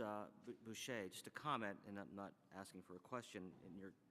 In your exchange with Mr. Nunes here, you blamed the 2001 tax cuts, the 2003 tax cuts, in part to our structural deficits. And it's interesting to note that in February, just last month, we had a higher deficit than we had the entire year of 2007, years after both tax cuts were in place. But that's not my question. My question to you, ma'am, first. Your research with respect to this debt that we have, the structural debt that we have today, what would it do to solve, in part, that debt problem, which the President's budget just punts on, if we just raise taxes to do it? What would that have? What impact would that have on our economy and job creation in the private sector? Well, I mean, I think it will have, I think we've already said it, it would probably have long-term disastrous consequences for economic growth. I mean, in order to get tax revenue, you need a thriving economy. And if you increase taxes to the point where there creates serious disincentive to work, you will not get the revenue that you get. In fact, I'd like to mention the research by Christina Romer, who was the former chair of the Council of Economic Advisor, and her husband, David Romer, who have shown that if you raise taxes by 1% point of GDP in order to reduce the deficit, what you get is a decrease in GDP by 3%. And her research is very consistent with a lot of the economic research on this issue, so it would not be a good idea. I would like to add one more point, which is that every solution that member of this committee design has to be realistic. I mean, in the history, in the last 60 or 7 years, as Mr. Bigg has said, the average rate of tax collection has been roughly 18% of GDP. Whether we like it or not, whether we think it should be higher or not, it is a reality, and this reality is non-negotiable. So any solution that we design should actually have realistic expectation about what the government can do. And for instance, the Deficit Commission, unfortunately, its solution rested on the government being able to raise 21% of GDP consistently. It's never happened before, and there's no reason to think that it would. And that's why I'm begging you to, whether we like taxes or not, to at least design solutions that are consistent with what the government can do based on how people respond. Thank you. Mr. Bigg, it's kind of to tail on what she just talked about in your research. When the private sector looks, from what I've heard back in my district from small business owners, looks at things that we do, or don't do, whether it's uncertainty on where the tax code's going to be or a health care bill that's going to add cost to employers. They say that it causes them to kind of stand in place, not hire. Does your research indicate whether it's the health care bill or the uncertainty of the tax code and the structural debt that they believe will cause us to increase taxes significantly, impact behavior in the research that you've done? Well, the research I've reviewed shows that one of the reasons why getting on top of your budget problems in the near term can spur economic growth is because it resolves these sorts of doubts that people have. Any investor dislikes risk. Risk reduces the value of your investment. Similarly, if you know that you're going to have higher costs in the future because taxes are going to increase, that makes you less likely to invest as well. So resolving these issues in the near term helps both individuals, businesses, and financial markets have confidence in the activities they're undertaking, and as a result, they seem to undertake more of them. So there is a connection between getting on top of our fiscal problems in the right way and helping the economy recover over the long term. Mr. Lazier, I can see you have a comment. Yeah, no, I completely agree with the points my colleagues raised. I still think that what we need to do is get the kinds of things the government does and does effectively is not pick sectors, not try to grow particular programs, not try to grow particular jobs, but rather to create the kind of environment that's conducive to private businesses, the ones that to which you referred, and allowing them to do the growth. And what that means, we really only know one way to do this. And the way we know to do this is to keep taxes low, to allow for an open economy, and to make sure that markets are free and open. And that's the best that economists, I think, can advise you. Thank you. My time has expired. Mr. Lewis is recognized. Well, thank you very much, Mr. Chairman. Dr. Boucher, the Bush tax cuts have been in place now for almost 10 years, and they have not created a single job. During the Clinton administration, we created more than 22 million new jobs. In fact, we have lost hundreds or thousands of jobs. The budget is no longer balanced. The deficit increased under the Bush administration. And we all know the unemployment numbers. Despite this failed policy, Republicans want these tax cuts to continue and claim they will create jobs. What is your response to this argument? What will you suggest we do in terms of a tax policy to create jobs? I have two comments on that. Number one, the kinds of tax cuts that happened at the beginning of the Bush administration were focused on the highest income earners in this country, not necessarily people that invested that money in job creation, but just rich people in America. That does not seem like a solid, the evidence shows that that was not something that led to an increase in investment. We saw the slowest investment growth of any recovery in the recovery that happened in the 2000s after those tax cuts.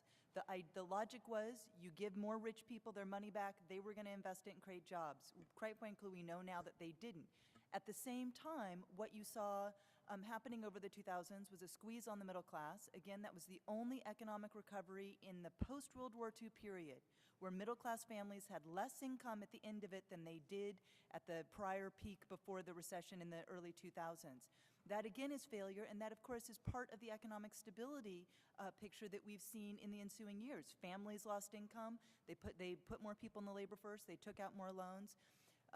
And that, of course, was a piece of the housing bubble and the ensuing crisis. But then the third point I want to make is that one of the things that we haven't talked enough about this morning is that we continue to be in a unique economic situation. The models that economists have about taxes and spending are for the most part, research done in quote-unquote normal economic times. But we are in a moment where interest rates are at zero. They have been for a number of years now. We're in what is called a liquidity trap, where even if the government continues to spend, it is not crowding out private investment. There is no evidence that that is happening right now. And that's, that is a piece of that is, how we get to this output gap and how we need to keep spending. So while we may need to sort of deal with this deficit in the long term, in the immediate term, if we do that, we will probably experience the kind of contraction that the UK and Ireland are now experiencing after their austerity packages. Dr. Boucher, I grew up in a little place in southern Alabama, called Troy.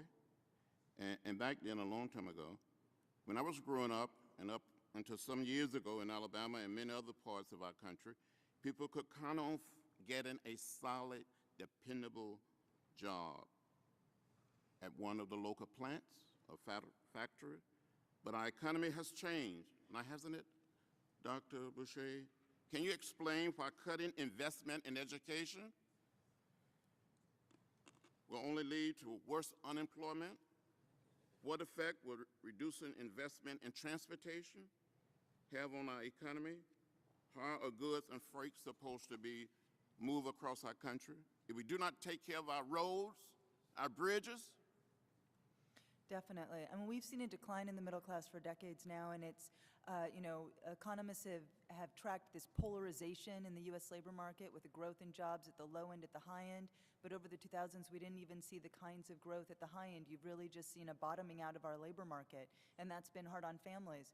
A piece of that right now, something that we could be doing, is making these investments in infrastructure, in education, that would get people in jobs now, but it would also lay the foundations for long-term economic growth. You know, the American Society of Civil Engineers estimates that we could spend trillions of dollars just to repair our fraying infrastructure. And that has real consequences, not just for workers, but for small business owners. You know, I live here in the District of Columbia on 18th and U, and across the street from me is a small business owner who's seen his water main break 3 times in the past few years, and each time leading to his business closing. Now, thanks to the recovery dollars, they're replacing the 100-year-old water main breaks on my street, and so that small business owner won't see that kind of challenges moving forward. So these investments are not only good for job creation now, but they're what keep our economy moving forward. Dr. Boucher, the last question. I'm sure you heard the reports that the Republican CR will cost our economy 700,000 Very quickly, because the gentleman's jobs. time has expired. If you were Speaker Boehner, what would you do? What would your response be to the thousands of people who will lose their jobs?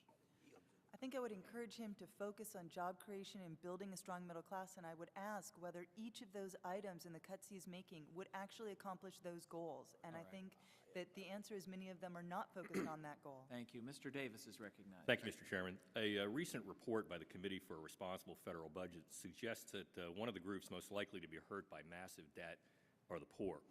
That's because, as the report puts it, quote, the poor and working poor already facing tough living conditions are particularly vulnerable to any deterioration in the economy, which will reduce limited employment and income opportunities. Debt-related higher interest rates, whether through crowding out pressures or a fiscal crisis, will make conditions even worse.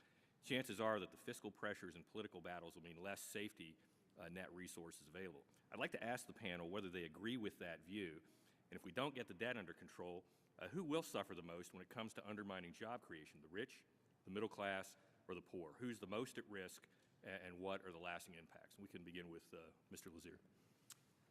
Well, again, I would refer back to the letter signed by the 10 CEA chairs, because the scenario that you're talking about is exactly the one that we feared and that we were trying to speak to. If we encounter another crisis of the sort that we have now, or one that's potentially worse, we do expect to see very high rates of unemployment, very low rates of GDP growth, and we know that when unemployment goes up, the groups that suffer the most are the ones who are most vulnerable. So certainly, to your question, I don't think there's any doubt that if you see high rates of unemployment, the people who can't easily carry through that period of tough times are the people with the least resources. So obviously, my concern would be for those individuals. Thank you, Mr. Biggs. I would agree, and I would echo Professor Lazier's remarks that in a weak economy, you're facing financial instability. Higher income people, better educated people, people with some assets, they have the greater ability to weather that, to hedge the risks, to adjust things, to get through tough times. People who don't have that ability are just in a much more difficult situation. So the point here is that you want to strengthen the economy, in particular for the people on the bottom who really do need the help over the long term. Great, thank you. Ms. Bichet.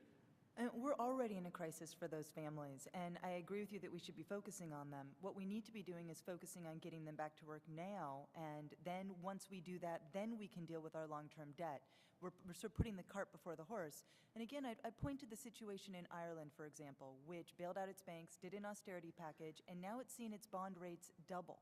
It is the austerity has actually worsened the economic situation. So focusing on the debt before you've gotten your labor market in order is only going to add to the woes of America's working class. Mr. Reed? One of the reasons why low-income people in this family are hurting is because for many years this government hasn't been doing the right thing. And when I hear the conversation about tax cuts costing the economy, might be something to this, but it's comparing oranges and apples, because there's also during the Bush years, a 60% increase in real term of spending, and we should not forget this. And it was unfunded, a lot part of it. But to your direct question, one of the reasons we need to act today is if we don't get our debt under control, if we don't get our spending under control, we're going to find ourselves in a situation where it's going to be a dramatic change right away, and we're going to find ourselves in a situation where we won't be able to actually sell assets in an organized fashion, but we're going to have to cut things across the board like a fire sale type of thing, and we won't have enough time to actually set our priorities and make sure that the neediest people in our society are taken care of. Great, thank you.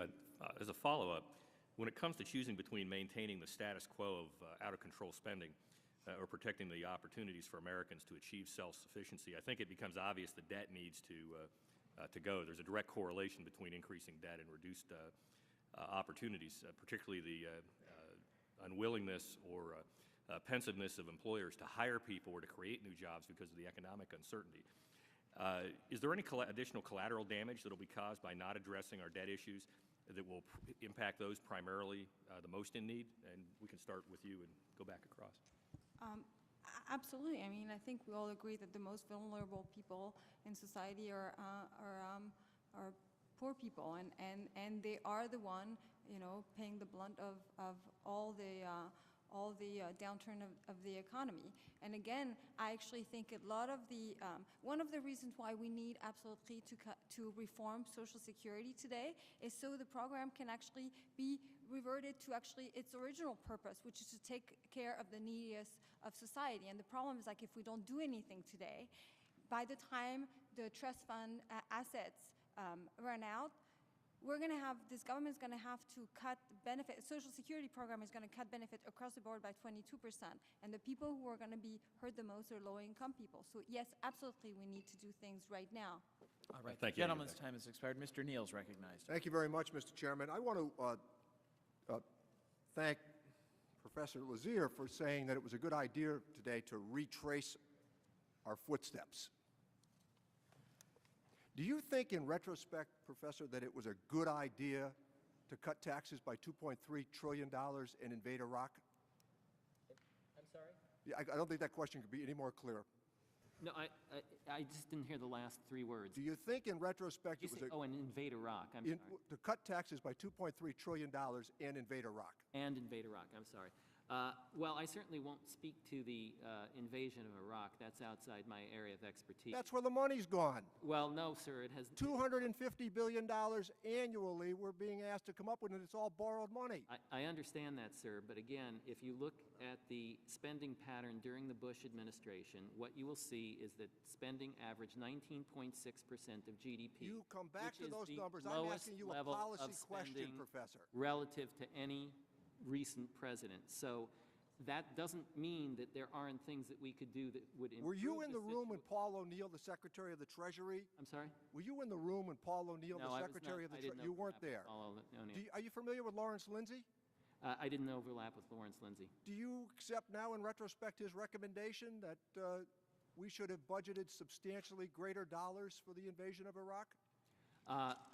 In terms of the accuracy of the budget, I think Larry was right, that it did cost more than I think they were projecting at the time, but again, I was not good God, that's something we could all agree on in this room today. Now, let me ask you this along the same line of reasoning here. The President Obama mentioned on Monday night in his comments to the country that the war in Iraq was now going to cost $1 trillion. Do you agree with that?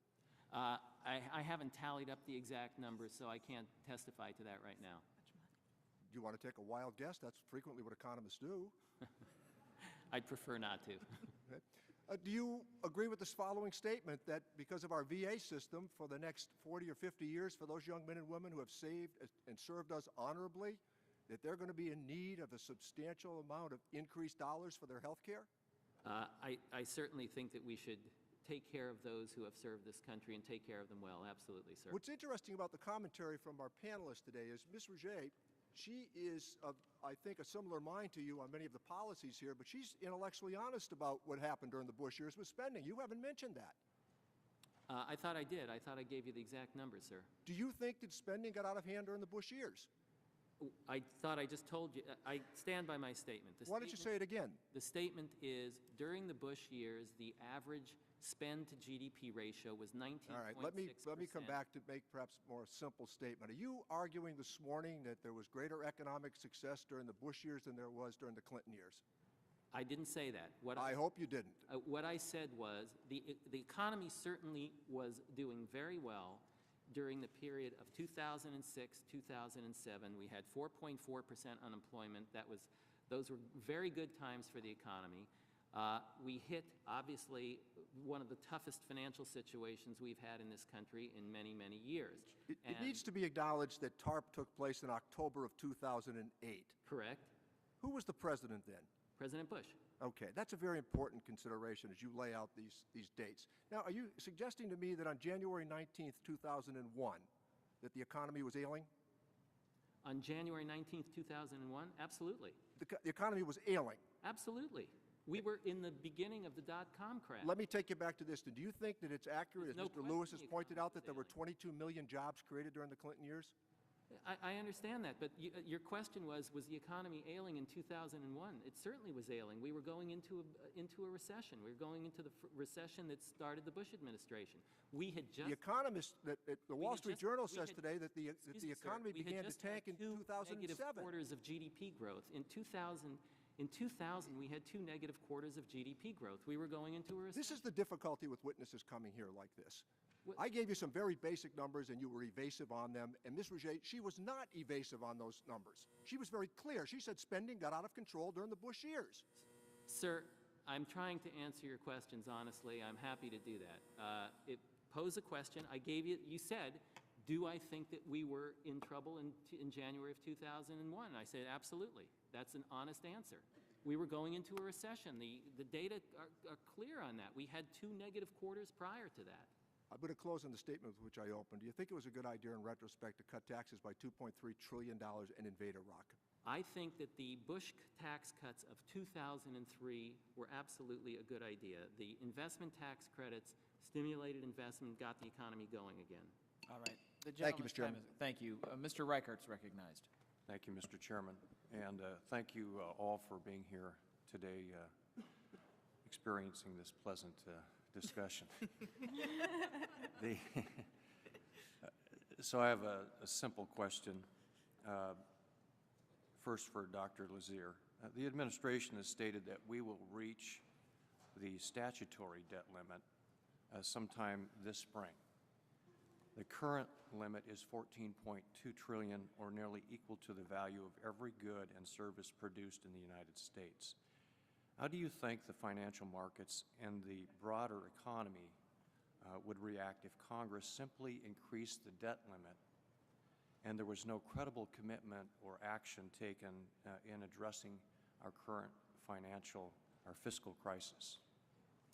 Well, I think that the debt limit, to my mind, is more of a symbol than a reality. The reality comes earlier, I would say. So the front line of defense against increasing expenditures is not so much the debt limit, it's the actions that you and your committee in particular can take and take now in thinking about appropriations in the future budget.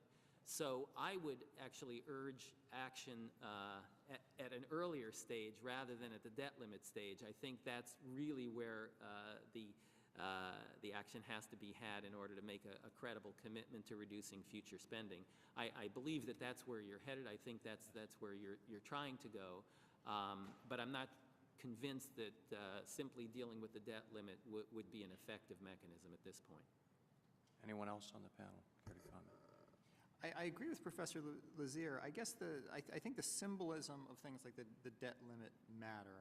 Things like dealing with the debt limit, things like, do we take up the recommendations of President Obama's Fiscal Commission? Does the administration's budget try to tackle deficits over the long term? My concern in terms of financial markets is when opportunities to get on top of these problems are pushed aside. When we say, we appointed a debt commission, but we're going to ignore what they did. We have a debt limit, but we're going to, raise it without taking any reforms. We have, various opportunities to fix these problems, and we push them aside. My fear is eventually financial markets may say they no longer have the will to get on top of these problems. And when financial markets begin to doubt you, that's when you enter a pretty dangerous zone.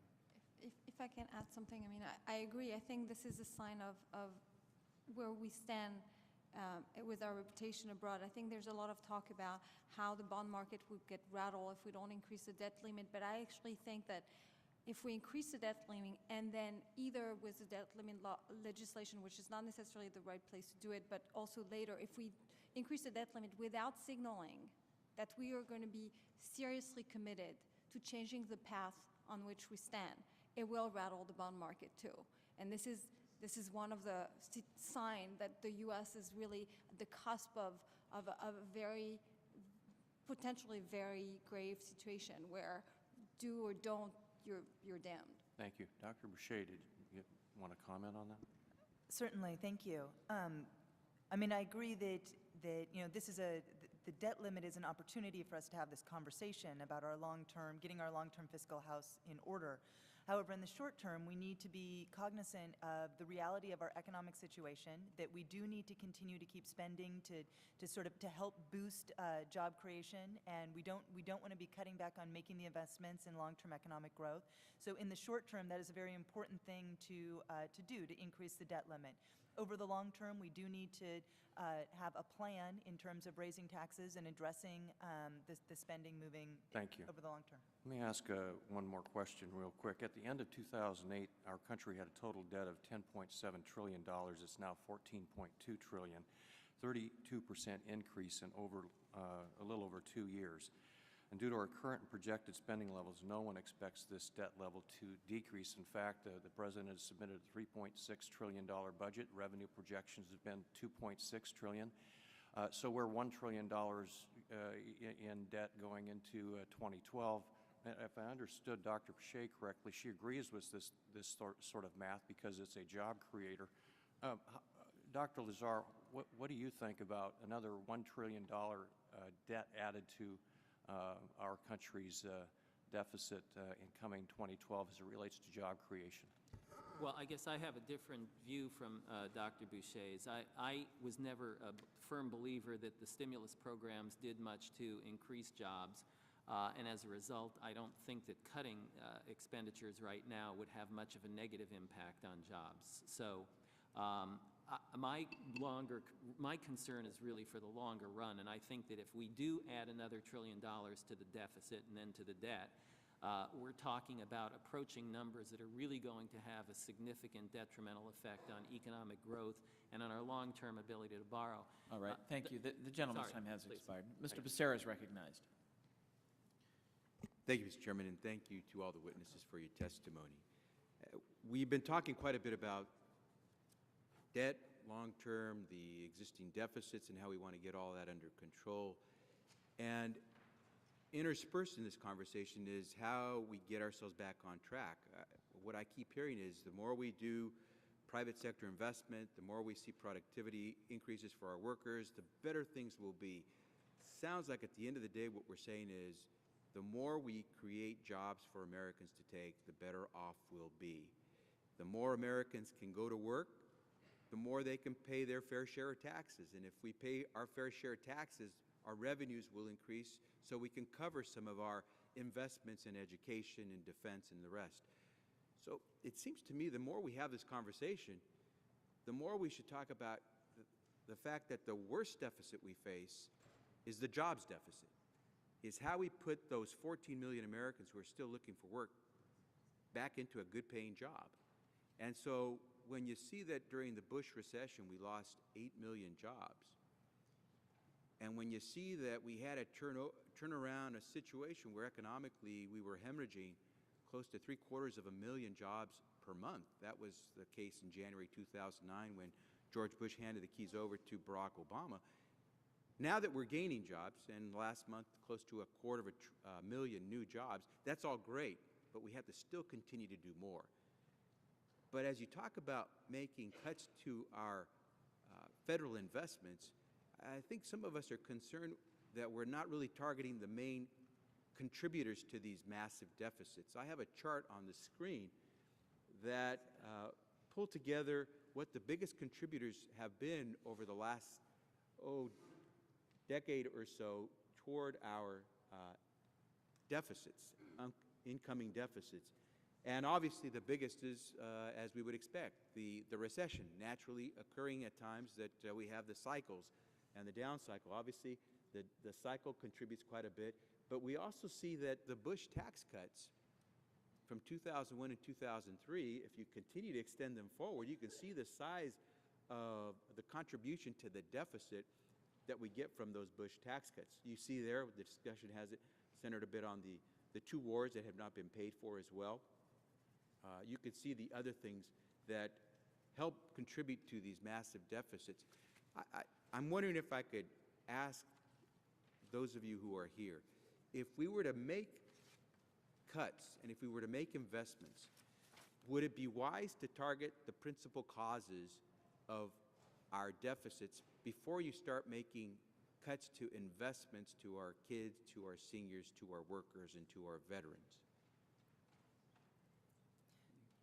Mr. Boucher? Certainly, I'll start, and I'll leave time. Certainly, I mean, if we look at your chart, which is, the blue is the Bush tax cuts? That's correct. Certainly.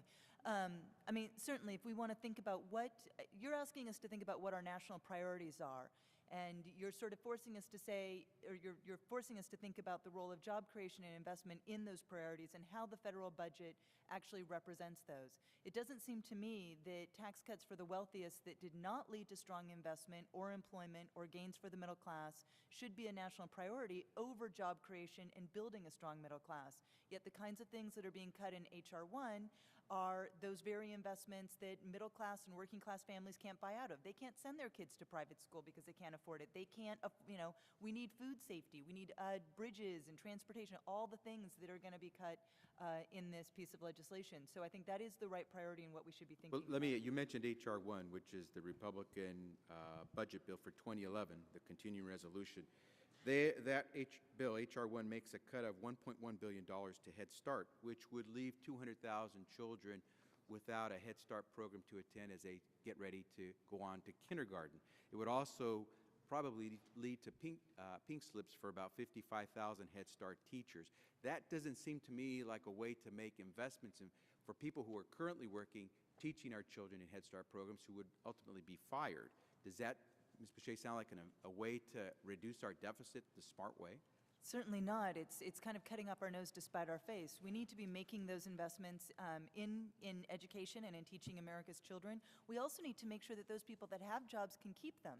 Programs like Head Start or the child care programs or home health aides that we're cutting as a part of these budget cuttings both here and in the States make it harder for people who have those care responsibilities to keep their jobs. So we're harming America's families and making it harder for people to work while at the same time not investing in our future. All right. Thank you. Thank you. The gentleman's time has expired. Mr. Buchanan's recognized.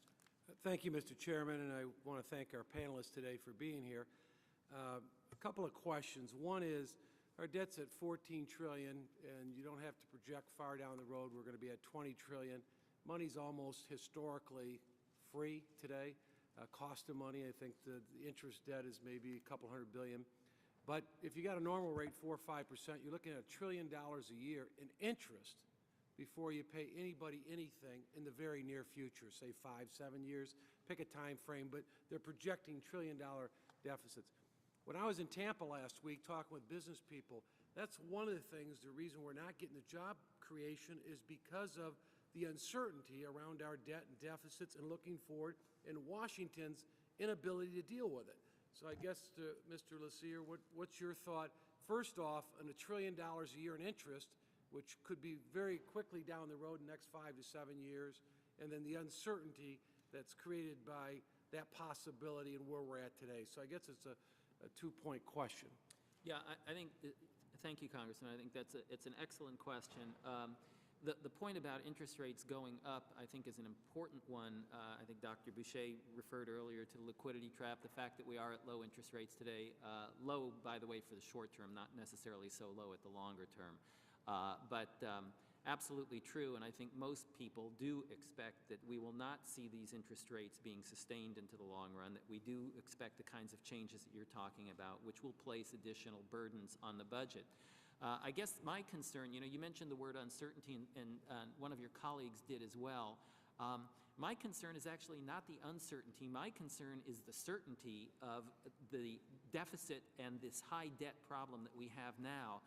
That's the problem that's plaguing the economy and that will plague business investment in the future. It's not the uncertainty. It's the fact that unless we do something, unless you, our elected officials, do something and do something pretty dramatic and pretty soon, we are going to be in the certain situation where our debt is so high relative to GDP that we are going to be placing very significant pressures on our private Thank you. economy. I want to, Mrs. Bruschi, would you like to comment on that? The comment of, hey, if we don't do something substantial in the very near future, $1 trillion in interest that we're going to have to pay out before taxpayers' money.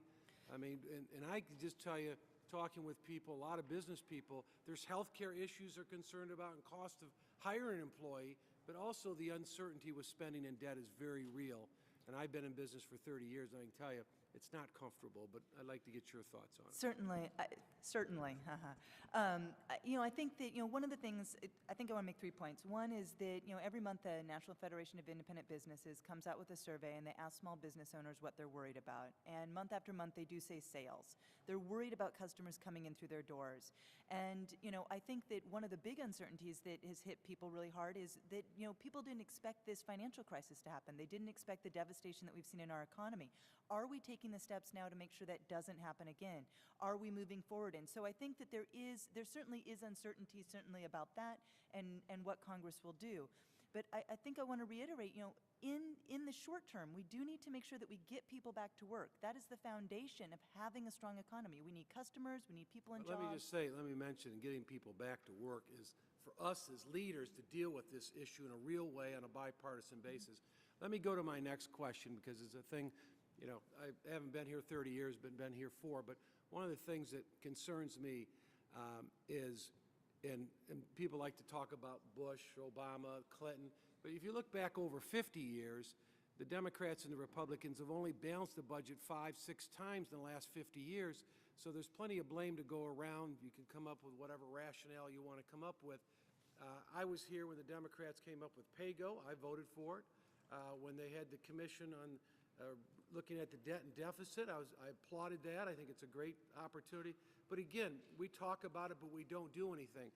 But 49 out of 50 states have a constitutional balanced budget amendment. Doesn't that make sense? I mean, you have to, if you think of a family, if you think of a business, I've been in business, created a lot of jobs over 30 years, you've got to be able to make a budget and pay your bills, but it forces Washington, the Congress, to say, look, we take in $2.7 trillion, we give the taxpayers the best value we possibly can for the money. That's it. Make the hard choices. The state of Florida, for example, has cut their budget every year. It seems like $2 or $3 billion. They've made hard choices. There's much shared pain that goes around. But doesn't a constitutional balanced budget amendment that phases in over time give some certainty to people in America as well as the right thing to do for Americans? I mean, Mr. Biggs, what do you think? Very quickly, because the gentleman's time has expired. You can make the argument that a balanced budget amendment constrains Congress's ability to conduct counter-cyclical fiscal policy, and there's a cost there. But there's a benefit in terms of restraining the natural impulse to overspend. And so, I think on balance, it's something I would support because the problems we face going forward are so difficult. Thank you. Mr. Thompson's recognized. Thank you, Mr. Chairman, and I want to thank all the witnesses for being here today. Dr. Lazier, in your statement, you said that policy is primarily responsible for the large deficits that are projected to be sustained into the near and distant future. Now, in regard to that policy, does this include borrowing to fund two wars, borrowing to pay for Medicare Part D, and borrowing to finance a tax cut? Yes, I would say legitimately that the policies that, including policies of the Bush administration, did add to that. Now, that was not the policy to which I was referring in that statement, but I would not deny that there were things that's policy, and that there all are adds things to it. that Irrespective of when that tax cut was borrowed, when we borrowed to pay for that tax cut, it still adds to the problem. Well, again, we have to be careful about the tax. When you say the tax cut, remember there were three, as I recall, tax bills during the Bush administration, 2001, 2, and 3. Understand. The 2003 was quite different from the other two, so I would distinguish those. So I agree that our debt and our deficit is a huge problem, and it's a problem that we need to tackle. But I also believe that we're in a very fragile recovery right now in this economic recovery.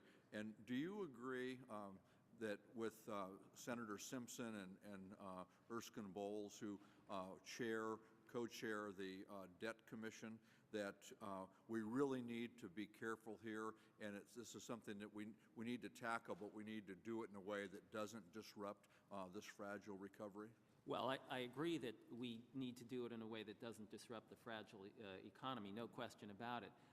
Again, my guess is that you and I have different views of what that would mean in terms of disruption of the current economy. As I said earlier, I have not been an admirer of the stimulus program. I don't think it has done much to create... Well, I'm not asking you about the stimulus program. Right, I'm asking you about sir. the Debt Commission's proposals that actually get to the problem. They deal with it in a tough but responsible way, and they're very clear in pointing out that we need to do this in an appropriate way. Now, Mr. Neal pointed out the third-party analysis, their disinterested party analysis, if you will, other economists from around the country who point to H.R. 1. And if that were to go in effect, and it would be the antithesis of what the Debt Commission is talking about when they say watch out for the fragile economy, that it would cost us 700,000 jobs. And that's the only point that I was trying to make. Dr. Boucher, again, I agree we've got fiscal problems and we need to deal with them. But at the same time, I think it would be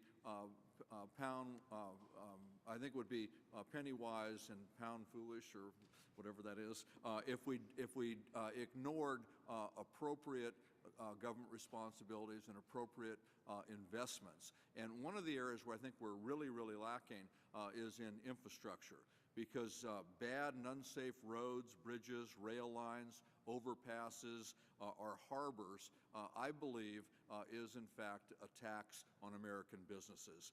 And that tax increase on American businesses means higher prices to American people, many of whom are unemployed, many of whom can't afford to pay that. And these are the same American people, as I say, who are unemployed and who could be put back to work if, in fact, we did make that investment in infrastructure to do away with this hidden tax that's there. Do you have any comments on that? Certainly. I think that those are exactly the kinds of investments we should be making right now. You know, interest rates are low. It's a good time for municipalities and for us to be sort of borrowing to pay for those necessary investments in getting our economy on the right road to recovery. We have an enormous backlog of projects that need to get done, an enormous backlog of unemployed workers who need jobs, many of whom lost their jobs in the construction industry. So it makes sound economic sense. It also will help push our economy into the 21st century. You know, we've got infrastructure in this country that is, 50 to 100 years old in many places. I already gave the example of the water pipes here in D.C. I mean, this is something that is unsustainable. We're going to have to make that investment at some point. If you look over the course of an economic cycle, now is the perfect time to do it. And it's not just in D.C. There's not a congressional district in this country. Every one of us represents a district that is woefully behind in our infrastructure investment. I don't care if it's clean water and sewer, healthy, safe, and passable bridges and roads. So thank you very much. Thank you. Ms. Jenkins is recognized. Thank you, Mr. Chair, and thank you all for being here. I think we can all agree that America's financial situation as it stands today is unsustainable.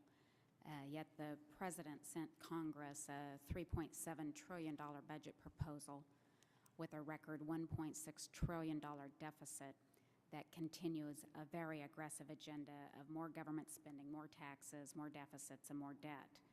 The CBO predicted the national debt under Obama's proposals would double in 10 short years. The President refers to this as investing in our future. I consider it robbing our kids of their future.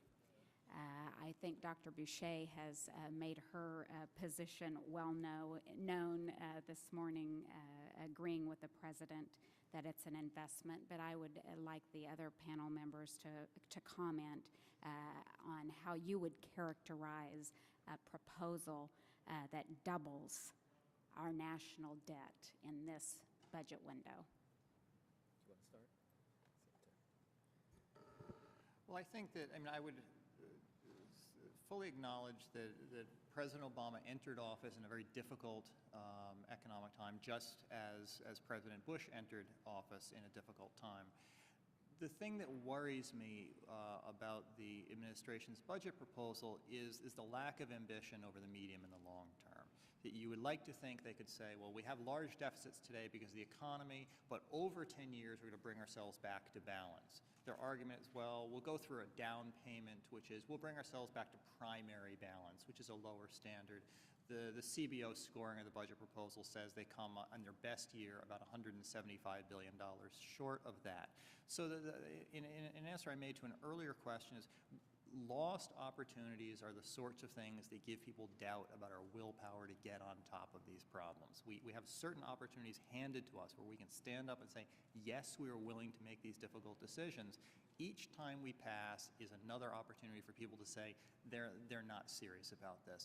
So it's really the short-term problems, I think, are indeed an issue. What worries me more is that there's no plan on how to get out of them. I mean, I agree with you that a lot of the time we hear the word investment mentioned when really what we're talking about is just government spending, and giving it, the label investment doesn't make its consequences any lesser. And in fact, I would argue that it is time for everyone to think that, yes, if our roads are in dire need of repair, what is this Congress willing to actually cut in the budget in order to make the necessary investments? And the problem is, like, each time you hear the word investments, it's always, oh, this investment is necessary, but so is everything else. And I agree, one of the things that's extremely worrisome with President Obama's recent budget is the absolute lack, first, of creativity or willingness to even address the future. And this is, as we've all said, worrying us because it will have consequences. And we talk about the budget, but we don't talk also about the fact that our investors got to be looking also at the financial statement of the United States the way we do and see the massive amount of unfunded liability. They must be knowing that when the Social Security Trust Fund run into a cash flow deficit forever, we're going to have to come up with money for this, either in the form of taxes or more borrowing. So it's not even just what's on paper, it's all the things that's not on paper that adds up to the bill. Yeah, I'm certainly agree. I think the point that I would raise is one that we probably haven't talked enough about, and that is, again, let's use the President's numbers because you referred to the President and his budget. If you use the President's projections, and if you look at his charts, the charts that I showed earlier, what you see is even with the kinds of tax increases that the President is proposing, we are nowhere near close to solving this problem. So this is not a situation where we can get there with the President's arithmetic. It's just not going to happen. The kinds of concerns that you have about your children's future, I think, are concerns that I have as well, and concerns that we need to address in ways other than the ones that the President is suggesting, simply because his budget, his own numbers acknowledge that this is just not going to do the job. So it's going to take some additional creativity on your part to get us there. Okay, thank you. I believe in today's testimony, we have proven that the nation's debt and deficits are an immediate concern and that they are not a result of Americans paying too little in taxes. Some of us believe that we really need to cut spending now. President Obama, through his proposed budget, however, has suggested that we merely freeze some discretionary spending at today's inflated levels as his solution to solving the nation's problems. I see I'm about out of time. Perhaps time has expired.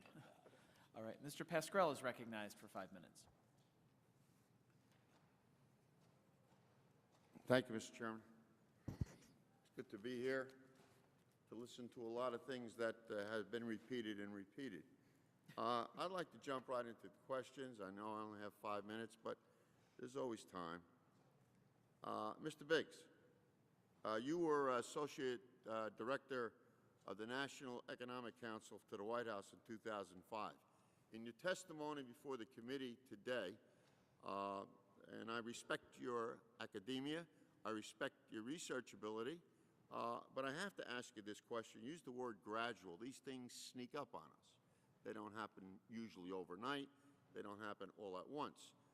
What did you see in 2005 gradually happening to the economy, since we knew that the balloons were inflating and we knew what was basically coming down the road? There were a few economists who warned us. What were you warning the White House about in 2005?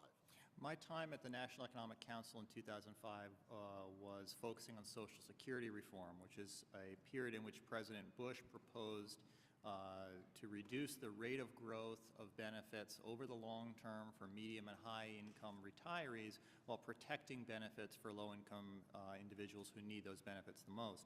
That proposal that I worked on would have reduced the long-term Social Security deficit by somewhere around 60%, and I think given considerable fiscal relief over the long term in terms of reducing debt.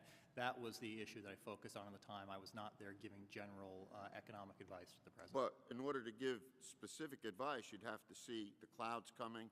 There are distant early warning signals. We weren't paying for anything, Mr. Biggs. What was your position on not paying for 2 tax cuts, not paying for 2 wars, not paying for the prescription drug recommendation that was passed 3 o'clock in the morning when it was passed 8 years ago?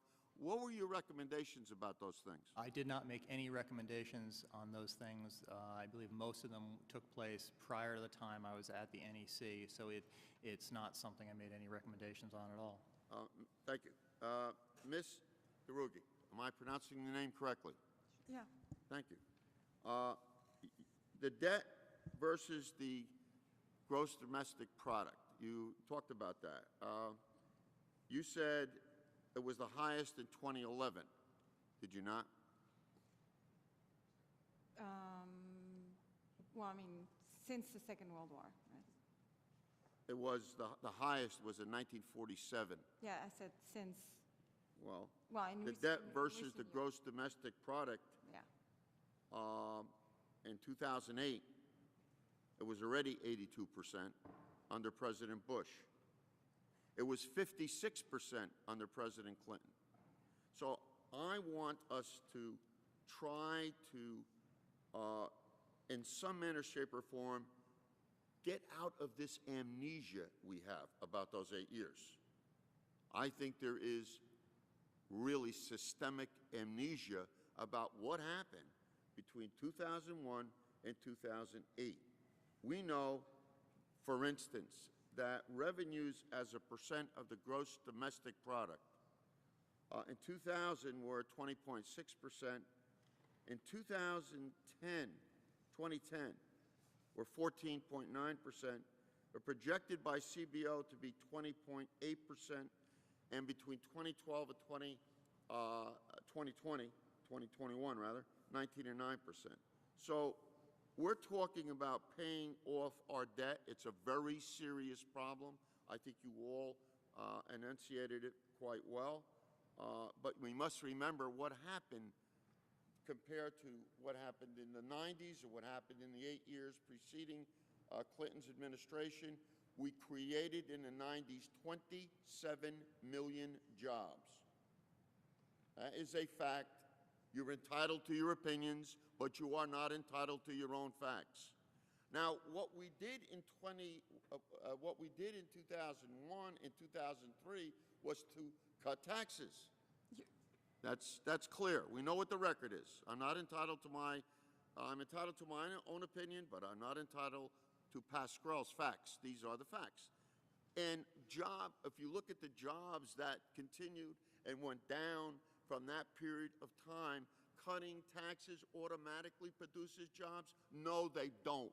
When you are spending frivolously, when you're not paying for anything, you can cut taxes all you want, because there's a revenue situation here we need to talk about. And I think it's very important that we do talk about it. The highest level, at our best times, we had the revenues. The gentleman's time has at the expired. highest levels when Clinton was the president. So don't blame this Regular whole order. situation on 2 years of the Obama administration. All right. The gentleman from Minnesota is recognized, Mr. Paulson. Thank you, Mr. Chairman. And first of all, thank you for taking the time to come and testify. I think hearings like this are very helpful. And what's interesting to me is that as I travel around my district, and I've met with a lot of small business people, and sure, they talk about the tax environment, they talk about the regulatory environment, but increasingly there are more and more of them that are talking about actually their concern about government's role in spending and the national debt, and what that means in terms of that fiscal responsibility or lack thereof, eroding confidence in their investment decisions. And that is something that's been growing more and more in number over recent months, and especially over the last year, which is very interesting. And so I think this conversation is important because, as the chairman started out, unemployment levels are predicted to be fairly high for the next couple of years still, which is not a good situation, which we all absolutely want to change. And in a global economy where you can allocate capital at the click of a mouse so easily anywhere you'd like, I would like to obviously have this committee continue, as the chairman wants to do, to make the United States destination #1, to create ideas, to generate economic growth, and make it an opportunity for, if you've got an idea in the garage or in the backyard, you can turn it into a company that's successful. So I'll start with Dr. Lazier. Do you believe that maintaining our current levels of spending will, you can summarize again because you've sort of laid this on the testimony, but do you believe maintaining our current levels of spending where they are now will help make the economy the #1 destination for new ideas and innovation down the road where we've been and where we need to go? No, I don't, and I think, again, that's my major concern, and also the major concern of the other CEA chairs who signed that letter. And the reason that we have that concern is that we believe that if we allow the current situation to continue and to get out of hand, investors, not only American investors, but investors around the world, will lose confidence in the United States as a primary investment destination. If that happens, we will find that the cost of funds goes up, we will find that the cost of doing business goes up, and with it, investment will decline. With that, productivity will decline, and with that, wages and job growth will decline. So that is certainly my concern.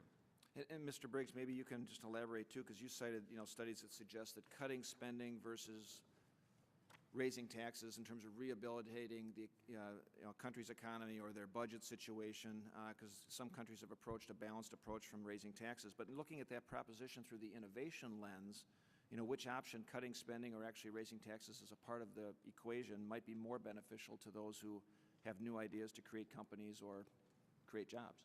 The interesting thing in the empirical research that we've reviewed is how overwhelming the case is that balancing your budget on the spending side is more likely to be successful than balancing it on the tax side. That is, study after study you can cite, and they all come to very, very similar conclusions. What is still a little bit of a mystery is why that takes place. One of the reasons, I think, is especially if you do it in a large way, is you're sending a message that this is a place where your future is stable and where you can make the kinds of investments and you can take the kinds of risks that help make an economy vibrant over the long term. So you're not simply doing a bookkeeping exercise of reducing your deficits and debt. You're also sending a message to individuals, to businesses, to financial markets that the country is open for business. This is the place that you want to be. Ultimately, over the long term, that's an extremely important thing to do. And Mr. and you can comment as well, but let me ask you this as well, because I think you've got some, a part of your testimony, you raised some issues about the debt burden we have and the interest payments that we'll have as a part of our debt. And obviously, a lot of my colleagues, I think, we've been through tough economic times, and I'm pretty brand new to Congress, but the fact is, if interest rates do climb, as the bond markets reacted, as they will at some point, that's going to consume a larger portion of our budget just paying interest. So. Yes, it is. Already you can see it in the CBO projection, and the CBO projection already built in some level of interest increase, but they don't build in the type of increase in interest rate that we may see the day our investors get completely rattled, and we can actually see, interest rate, being way bigger, and when that happens, the debt can get out of control because we're going to be starting to actually borrow money just to try to pay interest, and it could get out of hand. But I would like to add something, which is like we've been focusing a lot on investors and how they will look at us. One of the important thing about tackling our problems today and signaling is also signaling to the American people that we're not continuing on the path that we are, because the American people is smart. They understand that when we spend today and we don't have this money, it's going to mean that taxes are going to go up. And also it's in the news all the time that interest rates are going to go up. So people, that's why demand is low. That's why they're not going to shop. It's not because the government isn't investing enough. It's because they actually want to pay down their line of credits. They want to save money for when the really hard times hit again.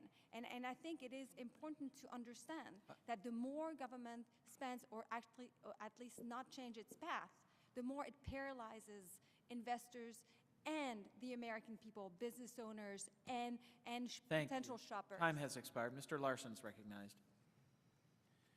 Thank you, Mr. Chairman, and I want to thank as well the panelists for their fine testimony today. Just a brief question for Dr. Lazier and Dr. Boucher. We're all concerned about reducing government spending in the short term, and I share those concerns. We're also concerned that we have to deal with the raising of the debt ceiling. My question is very specific. Do you believe that it's wise to hold the full faith and credit of the United States hostage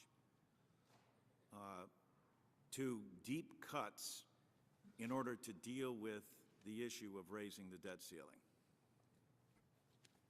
Well, as I already testified, I think that the debt ceiling is one more of symbol than substance, and I don't believe that it would have significant impact one way or the other on markets right now. Okay. That said, I don't feel that using the debt ceiling as a mechanism to control spending is probably the most effective way to do it. I would like to see your committee get ahead of that. I think that the appropriations process, the process that you go through, is the appropriate one, and I hope that you'll take our testimony seriously and work on those problems. Dr. Boucher? I think the answer would be no, that I don't think that we should be held hostage to the debt ceiling in terms of making significant budget cuts that will significantly harm the economy. Well, with regard to Social Security, I'd just like to point out and have this for the record that over time, Social Security has raised $14.6 trillion and spent $12 trillion, and people continue to pay into it. And I was concerned, Mr. Biggs, that could you define for me what you mean by middle earners? People in the middle of the earnings distribution. And what would that be? If I'm a middle earner in America, what should I know? What portion of my benefit are you going to reduce? I think the average wage index now is about $42,000 per year. So a person earning $42,000 per year should expect a decrease in their benefits in Social Security in your opinion, in order to make it more secure for the future. Well, if we don't take certain steps on Social Security, that same individual and everybody else is going to get a 22% across-the-board benefit cut when Social Security becomes So the idea is that person in the middle, that the middle class, once again, a person that earns $42,000 a year will see his benefit shrink. Isn't this, in essence, and what does that do to that person, and what does that do to the economy, and what does that do in terms of this large group of baby boomers that will be coming through here? What do they do with income that they're going to spend in an economy if we're reducing that rate? What I've discussed is not reducing benefits for current retirees in any way, so the baby boomers really wouldn't be affected at all. And also, to the degree you would reduce benefits for middle and high earners, they'd be done on a progressive basis. So somebody at the middle of the earnings distribution would have a very, very small reduction in the growth of their benefit. One man's relative to what tea is people another pay. man's poison. And when you say very small reduction and you're living on that, the average that people are living on the Social Security is something like $14,000 annually. Which is one reason why I would not reduce benefits modest for current benefits. retirees. But why is it always the only way to help out a beneficiary is for them to take the cut? You can't. We got billionaires that aren't paying any taxes all over this country. We got everyone sheltering money offshore, and we're going to have the middle class and a $42,000 a year person bear that burden. That's what's an outrage. That's what's wrong when we have a program, one of the best programs in the world that's working for people, and we're preparing to look at a roadmap that privatizes Social Security and vouchers Medicare for these people in the middle. Thank you. Should I respond or leave it at that? I think the gentleman's yielded back his time. Mr. Marchand is recognized. Thank you, Mr. Chairman. Depending on what publication you believe, today in the United States corporations have about $2 trillion in liquidity set aside, not spending it. The Federal Reserve has expanded its balance sheet to $2.5 trillion. And it's arguable, depending on what numbers you believe, that there are hundreds of billions of dollars of profits that are still abroad that have been earned that have not been brought back to the United States. So as a Ways and Means Committee, it looks to me like one of the big opportunities that we have is to find a way to persuade that large amount of capital, that is a historic amount of capital, that is sitting on the sidelines now, persuading them, incentivizing them, and trying to find a way to help them convert that capital to jobs. They could do it today if they wanted to. But there is a tremendous reluctance on their part to take that capital and create jobs with it. A country that has combined austerity, budget cutting, with job creation has been Germany in the last 2 years. They have gone through a significant austerity program, yet their economy has started to grow. They're creating new jobs. And their economies have recovered. One of the fears that I have is that very soon, in the next year or so, these companies that are sitting on these assets will begin to, and you've seen it in just the last week, instead of creating new jobs, they will begin to look at mergers and acquisitions. And of course, when you look at a merger and acquisition situation, you don't really look at job expansion first. You look at consolidation of redundancy. You look at, you try to exploit every inefficiency that's in the business. And usually there is not a new net job creation. What do you think that this committee should be looking at in the theme of creating jobs, which creates economic activity, which creates additional income, which you combine with austerity to bring the economy back and put us back on the footing that we have? What can we do as a committee to reach out to this liquidity and say, create jobs, help us back by creating jobs? Mr. Lazier. Well, that's a tough question, so let me try to get at it in a couple of different ways. You talked a little bit earlier in your question about capital overseas and how that capital could be brought back to be productive. Repatriation of overseas capital is a big issue. Much of this has to do with, as you know, a complicated set of international tax issues having to do with whether we have a worldwide or a territorial tax structure. That, to me, should be embedded in a more general picture of tax reform that we ought to be talking about, taxes that are more friendly to investment, and there are a number of different ways to get at that. But again, I think that the lesson that we learn from looking at the economic literature, and there's a lot of it on this particular issue, is that the best way to enhance an economy's ability to grow and to create jobs and higher wages, by the way, is through low and efficient taxes, through an open economy, and through flexible and free markets. That's really the only way we know that works, and that's the only way we know that works historically. And so I would stick with those three prescriptions and just push everything you can do to get in that direction. Now, I know you've been talking about tax reform, significant tax reform. I hope you do push down that path. I've spent much of my career thinking about it, and I think it would be a very good way to go. Thank you, sir. Yield back. Gentleman's time has expired. Mr. Berg, do you care to question? Thank you, Mr. Chairman. It's been an interesting hearing today for the last 2.5 hours, and we've gone down a lot of different trails and different tracks. But, you know, I mean, clearly, I guess one of the observations that I had, North Dakota, if we have a prairie fire, everyone comes together and tries to get it put out. We don't waste any time figuring out who to blame the fire on. And it seems like today we spent a lot of time trying to blame whatever, who started the fire. I think we all agree there's a fire. And we all agree, I hope, that we need to get our economy back. And it seems that we have two separate views on how to do that. The view that one view that was laid out, we reduce spending. We encourage private sector growth through freezing or reducing taxes and regulation.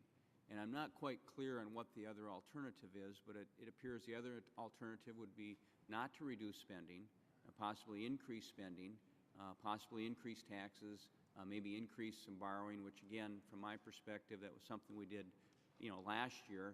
So I guess that's my first question for Ms. Boucher is there any place that you can say this country or this is the policy that we followed, was followed, and historically look at the facts and say this policy of increasing spending, increasing taxes has resulted in a stronger economy and more jobs? The kind of economy we're in right now is one where interest rates continue to hover near zero, and we need to encourage people to invest, but they're not doing it. We have a lack of demand in our economy. So that is why, at this moment in time, you don't want to cut back government spending because that will reduce the amount of demand. My question is, I understand your argument. You've made it Oh, very I'm sorry. clear and That's what good. I thought you wanted me. No, what I'm asking for is there any facts? I mean, we've had yeah. facts laid out that said, you know, this country did this, they reduced spending, they didn't cover their debt by increasing taxes, they reduced spending. So I guess what I'm looking for, there's some specific examples where, again, a similar economy increased spending, increased taxes, or increased debt, and that created jobs. Japan, when it tried fiscal stimulus, saw improvements in its economic growth and performance. The United States. What years would that have been? Oh, now you're getting numbers. Just approximately. I'll get back. I'm not trying to, but yeah. Well, let me go to the United States example. So when Obama took office, you implemented a massive stimulus proposal that then did lead to a sharp and immediate reversal in job losses. So the nadir of job losses in terms of jobs losses per month were in that winter of 08, and then it started going up so that each month you saw fewer and fewer, and it was a very, very sharp reversal. I think that's clear evidence above and beyond the kinds of analysis that we've seen of the Recovery Act, that certainly took things out of free fall and pushed them in the right direction. We've seen economic growth for 6 quarters now after we put into effect again, I'm the not trying to Recovery cut Act. you off, So, I just don't have much time. I know Yeah, people are I know. hungry. So the two examples you hungry. have are Japan and then the United States Sweden, in Germany, 2008. the example that Congressman Marchant just brought up of Germany. Germany saw a larger Let output. me just ask you another question then. And again, I'd be more than happy if you have some specific time periods in these countries. Again, the U.S., Japan, and Germany, I'd love to have that. The other question that, again, is everyone's saying we need a government program that creates jobs. Has there been a government program that's passed in the last 10 years that you can say this program created 2 million jobs? What program is that? I can't think of one specific program, but let's tie the TANF emergency dollars. It created 250,000 jobs last year in public-private partnerships. So I guess my question, again, you can get back to us on that. I would like to know what specific government program passed in the last 10 years that had the impact, clear and direct, of 2 million jobs, or say 1 million jobs or more. And again, Mr. Chairman, my belief, and of course the other thing I'd like to say is I did not vote for the stimulus. I was enjoying life in North Dakota when the stimulus passed. I'm here because of that stimulus and because of a lot of other things, which brings me back to one question. That's the health care debate. Mr. Lazier, could you explain the job impact on the health care? I know you were cut off several times, but very quickly, what that impact will have on jobs. Well, I would say there's a direct impact of some of the taxes that are associated with the health care bill. One, primarily the tax on employers of $2,000 if you don't have a health care bill. So those kinds of taxes are never good for creating jobs. We know that. I was more concerned about the long-term implications of very large increases in spending. Whether we cover it with tax increases or not, it's still a huge increase in spending, and that means, to my mind, that we're going in the wrong direction. Jobs. Yes, yes, sir. Time of the gentleman has expired. I'll yield back. Thank you. Ms. Black, you're recognized for 5 minutes. Thank you, Mr. Chairman, and thank you, panel members. I'm the last one here standing, and I appreciate others that are standing behind me, but I especially appreciate you all. I certainly agree with my colleague from North Dakota that it's not going to do us any good to litigate the past, and we should learn from the past. And I also agree with my colleague from the other side of the aisle that said that there was some amnesia, because I think there's amnesia here when we talk about President Bush and the Congress. And at that point in time, when we start seeing all of this happening, I want to remind my colleagues that while President Bush was at the helm, there was also a Congress that was a Democrat-controlled Congress. So I think if we want to sit here and start throwing these things back and forth, we ought to not have amnesia on all levels. But I do want to say that as I have been back in my district in the last 100 days, it has been my goal to get to every one of my counties and to visit industry, to also do town hall meetings, and to visit with the elected officials. And without a doubt, the top two issues have been jobs and the spending. There's no doubt that's the issue. But what I am hearing from those that are creating jobs is that they are scared. They're scared about what we're going to do to them next with regulations, with mandates. They're very uncertain about the economy and what's happening in the economy and the amount of debt. And you know what else they tell me? Is they have the money. They have the capital. And not only that, there's also the demand for them to grow their businesses and create jobs. And if we want to help the middle-class people to get back to work, that's what we need to do, is to make sure that we're helping those who are creating those jobs to have an environment where they can grow. And certainly, piling up more debt is not giving them certainty that they can use their capital, that is hard-working capital, to put into their business to find out that they're not going to be able to reap a return on it. Ms. Boucher, you continue to talk about the rich. Can you define for me who are the rich? In what, in the context of what I was talking about in terms of the tax cuts? Yes, Certainly. you talk about the rich and the wealthy, continued in both your testimony and also in your written. In that case, I would define it probably as the top 5% of earners in this country. Can you give me what that salary would be? That would be probably over around $250,000 a year, but I'm probably getting the math a little bit off, but I'm happy to. So someone who has invested everything that they own, put their life on the line, and they go into business as a small business entrepreneur, and they finally make it, and they make $250,000 a year, which, I mean, by your definition, that's rich, but I would argue with you if you were to ask some of my businesses who have really worked hard to get there, and they finally are making a good salary, good income, they would not probably consider themselves rich, but you consider them wealthy, you consider them rich. So what we should do is we should tax them at a very high level and punish them for being successful. Let's go back to the tax rates of the 1990s, where we saw strong employment gains for everyone, and we saw growth for incomes across the board. So that's actually what I'm recommending, is that we reverse those tax cuts that gave the bulk of the tax benefits to people at the very top of the income distribution, but that didn't help the rest of us. It didn't help our economy. Ms. Boucher, I think that what you're doing here is you're trying to just isolate one thing and not look at everything else that was going on around that time that may have affected what was happening at that time. But what I'd like to do is I'd like to hear from the other panelists. Now, I will tell you that I think if there are tax loopholes for people who make millions and billions of dollars, as has been used, then yes, we need to take a look at that. If those people in those income brackets are not paying what we would consider to be their fair share. But to say that we want to punish those who have been entrepreneurs and done well, and they truly are the American dream. I mean, that's what we want. We want the American dream. I'd like to hear from the other panelists. What do you think about that? Can I just add just a very short point?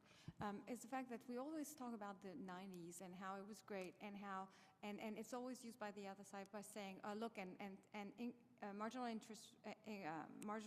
tax rates were increased. But I would also like to remind people that during the Clinton administration's year, spending spending in real terms only grew by 12%. 12%. And that was a significant impact, because when you increase spending, people understand. When you increase spending massively, people understand that there will be tax increase in the future, and that actually creates a lot of uncertainty and force them to stay home. But I think I would just give an example of I'll say good things about my in-laws. My father-in-law is retired, but he was a small businessman in rural Oregon. And when you're the owner there, you work hard for a long time. You sacrifice. You take the risk. If profits are low, you go without because you still have to pay your employees. When things turn out well, then you get the rewards. They're taking a risk and sacrificing certain times in order to get that in later days when they do succeed. The more you penalize that, the higher you tax it, it reduces the incentives to do the sacrifices that are needed to make the economy grow. And Mr. Chairman, I know that I'm out of time, but I really want to make the point here, since this committee hearing today was about how we create jobs, that we do not lose sight on the way we create jobs, and that is by entrepreneurs, because 80% of our economy of businesses are created by entrepreneurs. And if we really want to encourage our entrepreneurs to take the risk, we need to also say to them, we understand when you take the risk, we're not going to take from you. But thank you very much. Thank you. Your time has expired, and I want to thank the panelists, all of you, for your perseverance, and maybe you got time for some lunch now. Thank you so much for being here. This committee stands adjourned.